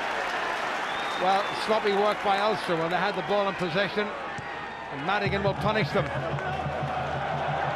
Nelson. Gilroy. No room for those twinkly feet of his. Leinster that little bit more committed at the breakdown. They're making it very difficult for Ulster. And Leinster seem to want this one a wee bit more, Eddie. Well, absolutely. They're certainly getting it. Ulster seem to be standing off the breakdown, you know, going to the next phase before they've won the one they're at. And that's 2 turnovers at the breakdown that Ulster have conceded. Ulster just need to be a little more accuracy, a little more composure at the breakdown. But certainly Leinster are pouring numbers in, and it's paying high dividends at the moment for them. Well, Darren Cave made the initial thrust there, but there wasn't enough support. Robbie Dyack, the only man there. And the ball at the breakdown was well contested by Leinster. Leinster have a man down injured at the moment. We have about just over 12 minutes to go, and Ulster will be pleased if they can come away with something from this game. They don't want to leave Dublin empty-handed, but that's the way it's looking. At the moment, it looks like they're really struggling to make an impact on Leinster. The momentum is with Leinster, even though Ulster have had plenty of opportunities. You know, good field positions in the Leinster half, just haven't had the accuracy or the momentum. And you know, it looks at the moment that if Ulster don't turn the scoreboard over soon, Leinster are going to go down and probably kill them off, because Leinster are going to get one more shot down here, and Ulster just need to keep their composure, build some pressure, and even, Jim, if they get in bonus point territory, to take it and then see what happens after that. Well, the crucial period, those minutes before and after half-time, when Dan Toohey was in the bin and Leinster built a lead that they've never really conceded. Well, we always said that was going to be a difficult period in the game for Ulster, and really, you know, when they look back on this, if they come out the wrong side of it, it's looking like at the moment that their discipline in the first half was what killed them. Not a lack of effort, just a lack of discipline. Luke McGrath has come on for Isaac Voss. Van der Merwe is going off. Alan O'Connor is coming on. It's all over the place now. Andrew Warwick and Bronson Ross have come on as well for Ulster, so a lot of changes going on. We've still 12 minutes remaining. Leinster's line out. Cronin. Not altogether straight, but the referee happy enough. Untidy, but Leinster made it secure. 3 substitutions for Ulster. Number 17, Andrew Warwick. Well, Leinster's driving game has improved dramatically. Luke McGrath, what a clever kick. What a take by Nelson. What a star he's been at full-back for Ulster. And just into touch and no more. It's getting a bit niggly out there. He's had a stormer of a game back there, you know, and Leinster tested him time and time again, and he has been found wanting at any point. Great take. Unfortunately, too close to a touchline to keep it in play, and but still a fantastic take under huge pressure. Ulster made 3 forward changes. Both props have gone. Andrew Warwick is on, Bronson Ross is on, and Alan O'Connor is on in the second row, formerly of Leinster.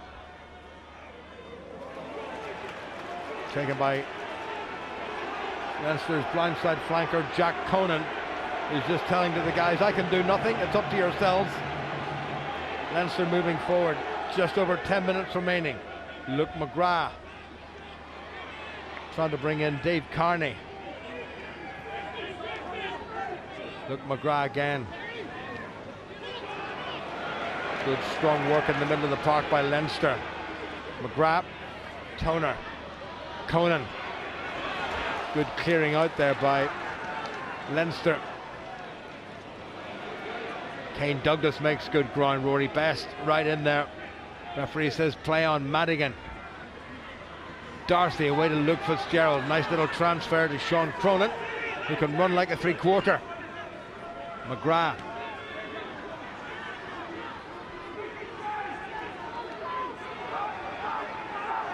All the pressure now coming from Leinster, who profited from a couple of Ulster mistakes. Cave in with a strong tackle. Toohey watches as the ball comes back. Josh van der Flier. It's all blue at the moment. Madigan, just to keep the lid on it.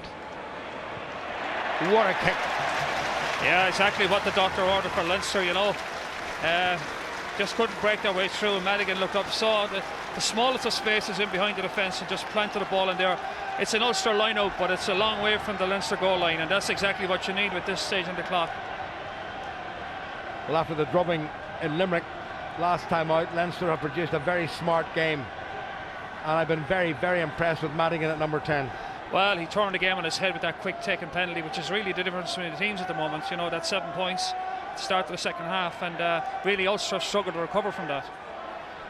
Well, they've got to get themselves down to the other end of the park. Robbie Dyack jumped well from best throw. Ulster's line-out has been very good today. Pinar.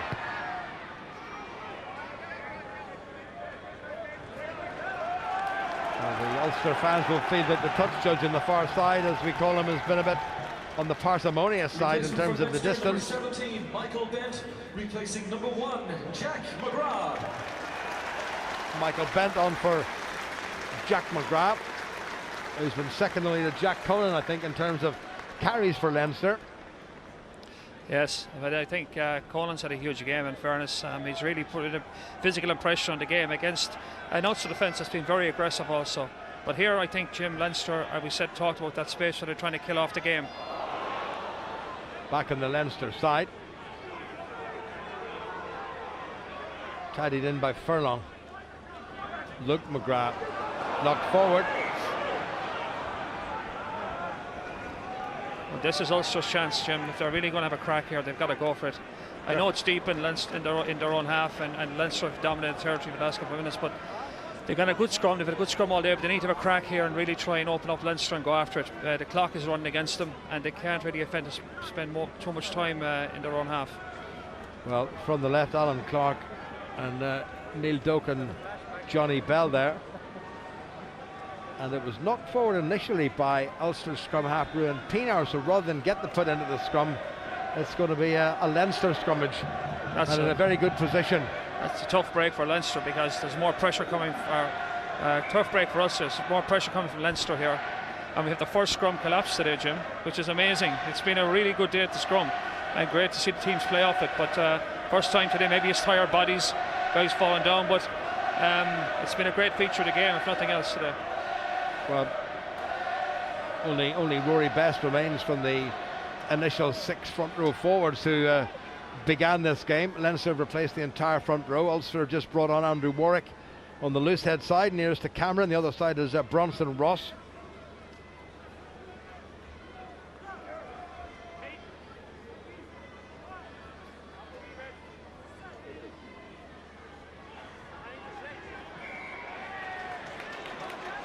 Free against Ulster. Conan, Leinster looking for what would be the decisive score. They've already got the win at this stage. Have they nudged that one forward? Yes, they have. So here we go. This is it for Leinster. Ulster, they've got to really go after it here. It's a good field position. Hopefully the scrum will be stable. It's the first time we had an infringement at scrum today. We had a collapsed scrum and then a free kick. And you see Conan went straight at Paddy Jackson, found the space in the defence.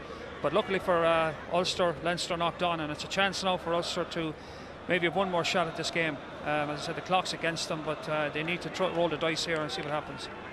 Well, Jackson, to be fair to him, stood his ground, but he was greeted by a man running at pace who's probably a couple of stones or more heavier than him. That was a collision he was always going to lose, and Conan knew that. But he didn't pull out of the tackle. No, he certainly didn't. He put his head in there. Better scrum by Ulster. Good work by Andrew Warwick on the loose head side. Pienaar, now to Jackson. Not much in the way of options. Hasn't maybe made as much of that as he would have liked. Don't know why he kicked it. Well, it's back advantage Leinster, Jim. You know, they've got a line out in the Ulster half, and they're going to hold on to the ball as much as they can here and run the clock out. I think I'd like to have seen Ulster have a rattle there. Even if just keeping the ball in hand and running at Leinster, and maybe try and wear them down, but they've kind of like conceded field position here and possession at a crucial time of the game when they need it most. Man of the match against Connacht. Last time out for Ulster, Rob Herring has come on for his skipper Rory Best, and Paul Marshall has come on for Ruan Pienaar. 5 minutes remaining, 8 points between them. Ulster looking to come away with something, but at the moment they're going to leave the RDS empty-handed. Leinster now with the momentum building up again. Little chip through there by Dave Carney, not a bad kick. Back goes Olding. Runs into 1, 2, 3 blue jerseys who've held him off the field and forced him into touch. You can see the enthusiasm that Leinster bring into this game. Well, at this point, all Leinster have to do is keep Ulster in their own half, and the game is over. And you saw again there that just beautiful grubber kick through and behind the defence, and Olding got swallowed up by 3 Leinster defenders and pushed into touch. Line out again to Leinster in Ulster territory. So, you know, Ulster without possession, without field position, this game is dying on its feet from Ulster's point of view. Well, having dominated for about an hour of this game in terms of possession and territory, they now find themselves on the back foot, and Leinster are putting the squeeze on them, and it's Leinster's line out. Well, one at the back. Leinster looking for the drive. Ulster do not want to concede a penalty here, and Leinster looking for their second try, just to put the tin hat on everything. Good drive, good control of the ball. Ulster have got to be sharp. Referee is saying them they have to play it, and they will play it. Here's Luke McGrath. Madigan. It's a bit scuffy. Oh, dear, he may knock forward. Did it come off the foot from Jimmy Gopperth? They'll have to go upstairs. If that just touched his foot and not his hand, then it's a try. It could be the scuffiest try he's ever scored, but it may well be a try. What do you think, Ed? I think on first viewing, and I could be wrong, I think it touched his hand as well as his foot. But it's a weird kick by Madigan. It seems to be nothing. It could have gone either way here. I think it might have caught a fingertip there, but... Right hand, maybe? Yeah. A nail, a fingernail perhaps. Well, we couldn't see there because of the assistant on the near side. So we need to have another look at that. This might tell us a wee bit more. Holding the ball sat, that's hit his finger. His fingers. That's what hit his right hand. Yep. So it's a knock forward and an Ulster scrum, I'm pretty sure. Well, that was Leinster, my first. Yeah, Leinster not convinced because while we're looking at the replay, the Leinster players are lining up waiting for the 22. It was knocked on over the line. Oh, definitely knock on. My gut instinct was right. I think I just saw it touching the fingers. It was a close one though, but it would have been a terrible way to kill the game off. Ben Teo has come on to replace Gordon Darcy, incidentally.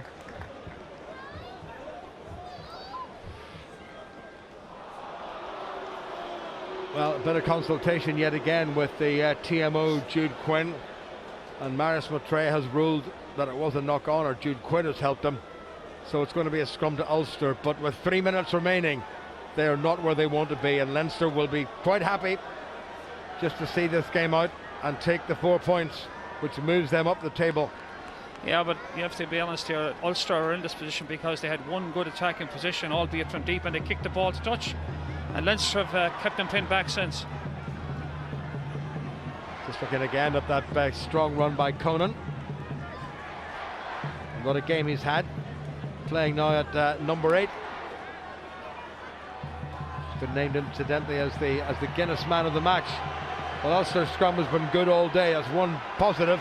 Paul Marshall. That's bounced rather awkwardly, taken in by Jimmy Gopperth, who finds Dave Carney. Luke McGrath. The young academy player Just van der Vaar, who's played pretty well. McGrath cleverly on the outer side. Good transfer. This is good stuff. Here goes Carney. Sean Cronin as ever, right on his shoulder. Final flourish perhaps from the champions, just to show that they are the champions and to make life even more difficult for Ulster. And yet another visit to the RDS. Carney again, who set the whole thing up. McGrath, Madigan, Gopperth, Ben Teo. Back from a nasty injury sustained in his first game, so only his second appearance for Leinster.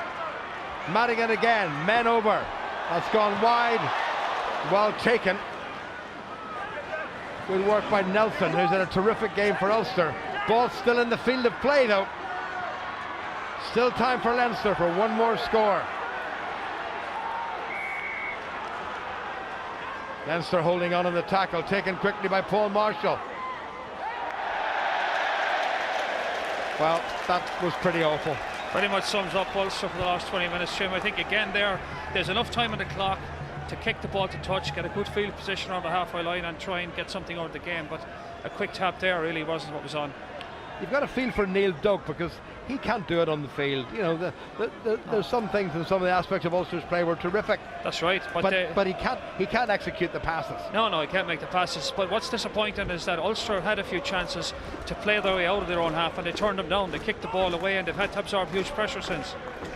Toner wins it inevitably for Leinster. Just over a minute remaining. Leinster looking to close this one out. McGrath, Madigan, Ben Teo. Well presented. There's the man of the match showing just why. Devin Toner, who will be vying for that accolade as well, I'm sure. Still there for Leinster. Bronson Ross making the tackle for Ulster. McGrath, Sean Cronin. Oh, what a good carry. McGrath, narrow side, little slip pass. There's a try, and he's rounded it off in style. Named man of the match before he got the touchdown. Confirmed that particular honour and confirmed what's turned out to be an emphatic Leinster win. I think there's no doubt about it on the second half performance alone. Really, Leinster have deserved the victory, and Conan has had a fantastic game. It was very fitting he should score the last try of the game, but again, unfortunately, Ulster have brought all this pressure on themselves by giving Leinster good field position as the clock was running out. And Leinster will grind you down, Jim. They do that very well. They play the continuity game, the collision game, and eventually you run out of defenders, and just a lot of tired bodies in the end here, and not enough numbers to stop Leinster crashing over. But on the balance of play in the second half, really, Ulster really came up well short in the second half. You were hopeful at half time, but that yellow card was a killer, and that try from Madigan really put Ulster on the back foot. They never recovered. Well, it's not the way Ulster would have wished to start 2015 for Leinster, needless to say. It's been an ideal beginning as they now start to mount a serious campaign to retain the title that they won in style last year. And given that people like Sean O'Brien and Kevin McLaughlin and Dominic Ryan are injured, Shane Jennings went off before the game started. Jamie Hazlip went off. Cian Healy missing. Yeah, Cian Healy missing. We're really talking about the back row, but there's a lot of Leinster injuries, and once all those players come back, you have to say Leinster will be not too far away when the prizes are given out. And this is a man who, up until Jack Cohn had the temerity to score a try, had got all Leinster's points. Can he finish it off? It's not going to come in, is it? Well, that's a bit of a fluff there for Ian Madigan. But a try from man of the match, Jack Conan, has taken Leinster home. And they've beaten Ulster by 13 clear points. So Ulster go home empty-handed. And Leinster will be pretty pleased about that performance. I think they'll be very happy, Jim. They looked in a wee bit of bother in the first half. Ulster brought a lot of enthusiasm, a lot of physicality. But unfortunately for Ulster, they were over-aggressive at the ruck, got the wrong side of the referee, and that yellow card turned the game, particularly when really for most of the second half it was Madigan's audacious try that separated the teams. That quick tap when nobody expected it, that was the spread Leinster needed to be able to hold Ulster off. And probably disappointing for Ulster as the game went on, they looked more and more out of it. They got a bit more sloppy and more ragged. And in the very end, they really gave up the ghost in that they had a few chances to battle out of their half and maybe get a bonus point, and they just opted to kick the ball back to Leinster, and eventually the pressure told and Leinster finished the game off, which probably is very harsh on Ulster, but at the end of the day it's hard to argue with that scoreline in the second half. Well, thank you, Eddie, and wish you safe travels back to Biarritz, who have been doing particularly well. Second in your league, I believe, at the minute. Yeah, things have been pretty good in the lead up to Christmas. Hopefully we can keep it going and keep working on it. Well, we look forward to seeing you during the season, particularly during the Six Nations. So Ulster have come to Dublin and once again have gone away empty-handed. Fifth successive victory for Leinster. Final score at the RDS, Leinster 24 and Ulster a disappointing 11.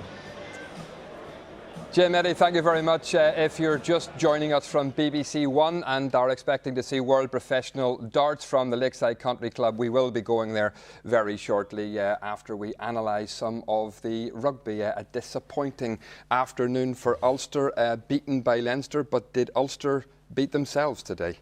I think very much so. You know, we can't concede all those penalties and expect to win matches at this level. So very much so. You know, for me, Leinster didn't really create enough opportunities, certainly for the first 60, almost 70 minutes. The only time they got into Ulster's 22 to inflict a little bit of pain was through an Ulster mistake or ill discipline. So, you know, they didn't create enough. So from a Leinster perspective, moving forward, they need to be a bit more creative as well. So, but Ulster completely undone themselves. Yeah, but credit to Leinster. They did what they had to do today. They stayed patient and they were very composed in the end, but the damage was done with Dan Tuohy's yellow card in that first 10 minutes of the second half, wasn't it? You can't afford to go down to 14 men and give away 14 points in a home derby and expect to win.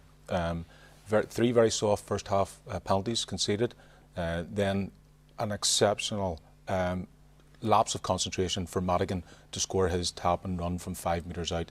That's a schoolboy, or you mean the fact it's not even a schoolboy. You've learned that at mini rugby. Ridiculous. But as Andy said, Ulster kicked away too much possession at times. We effectively gave them possession, and then we let them score. And that's one thing that Leinster have always done over the years. They get into your opposition 22 and they stay composed and come away with points. And that is one thing that Ulster didn't do today. They didn't sustain that. Yeah, we just, this all come from is just building up, nothing really happening. Leinster not really doing a whole lot. Been pinged for being offside, a cheap penalty, an extra yard at that point. This is caught napping. Did well. Listen, credit where credit's due. Madigan took his wee opportunity there, and he had to fight for it, because if he had got turned over, look at his whole teammates. They didn't even know what was going on. So he had a good game today, didn't he? Yeah, I thought he had a pretty good game. He didn't really have to do a whole lot, but given the situations, opportunity arose, he took it perfectly. So credit where credit's due. Great opportunity try for him. And credit to Ulster, who got themselves back into the game with a good try of their own, Morris. Yeah, and even with losing down to the scrummaging thereafter was good. Okay, Craig Gilroy came off the wing to make it 8 men, but again, Ulster went through the phases here. Herbst in real time, nice for him to get his first score. Potential could have been a double, or given as a double movement, but in real time the momentum was with him, and at that stage Ulster were 19 points to 11. They got another penalty thereafter, and we both believe that they should have taken that to have put themselves in a position to at least get a loser's bonus point.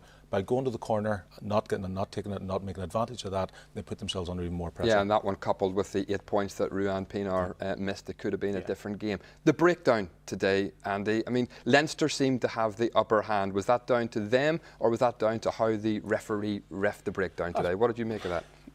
Probably a bit of 6.5 one does, and the others. Leinster for me just waited.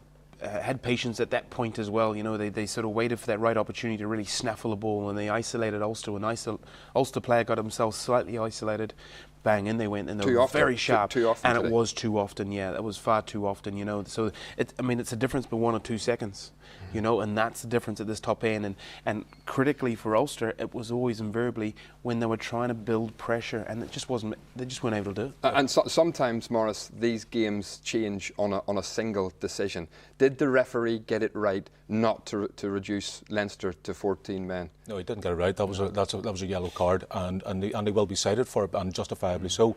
You cannot use your foot in the modern game only if the ball is there and in clear vision. Jack McGrath stamped on Rory 3 times. Now that's not acceptable. That's crazy. That's crazy. I hope he gets done for a long time for that. That's not right. But the worst of it is, for me, the referee, he needed to step up to the plate there and grow a set, because that's as cynical as you're going to get in the modern game. And the rules have cleaned the game up so much that you can't even ruck someone now. But to do it stamping nowhere near the ball, right in front of the referee, oh my goodness, what do you have to do? So in your opinion, is that could be a game-changing wrong decision by the referee? At that point, Leinster were just starting to grow into the game. Had we minimised them down to 14 players, well then all of a sudden slightly different front row player. So if a scrum came, they would have had to lose a flanker. Okay, let's hear from the Ulster captain, Rory Best. Well, Rory, what's your assessment of that performance today? I think obviously the scoreline's disappointing. I don't think the scoreline's a reflection of the game. I think we definitely deserve to get something from that. But when you come down to the top teams in this league, you really have to be clinical. I don't think we're clinical enough, especially in the first half. I think we were very happy the way we played in the first half, but to go in 9-6 down and down to 14 men was disappointing for us. But we battled well. We showed, I suppose, a lot more ambition with ball in hand this week than we've probably done for maybe the past 6 or 7 weeks, which was pleasing. Ultimately, we came down here expecting to win this game. We haven't, so it's disappointing. But I think there are definitely a lot more positives than negatives from that. Are there still big opportunities to finish in that top 4? It seems to be kind of concertinaing, if that's a word, at that top. Yeah, it definitely is. We saw in this league that anyone can beat anyone at any given time. The results over the weekend give us a big opportunity to really cement ourselves in there. We haven't taken that. Like I say, result-wise, we're disappointing. But for me, we have been under a little bit of pressure with the way we've been playing. But I think for large parts of that game, we're very good. Like I say, Leinster just were clinical. We switched off for 5 seconds and they score a try at 7 points. And ultimately, that proved to be the deciding fact. That try at the end was soft and was disappointing to concede. But that sort of was an 8-point gap was just hard to bridge. But we certainly got ourselves in position. We showed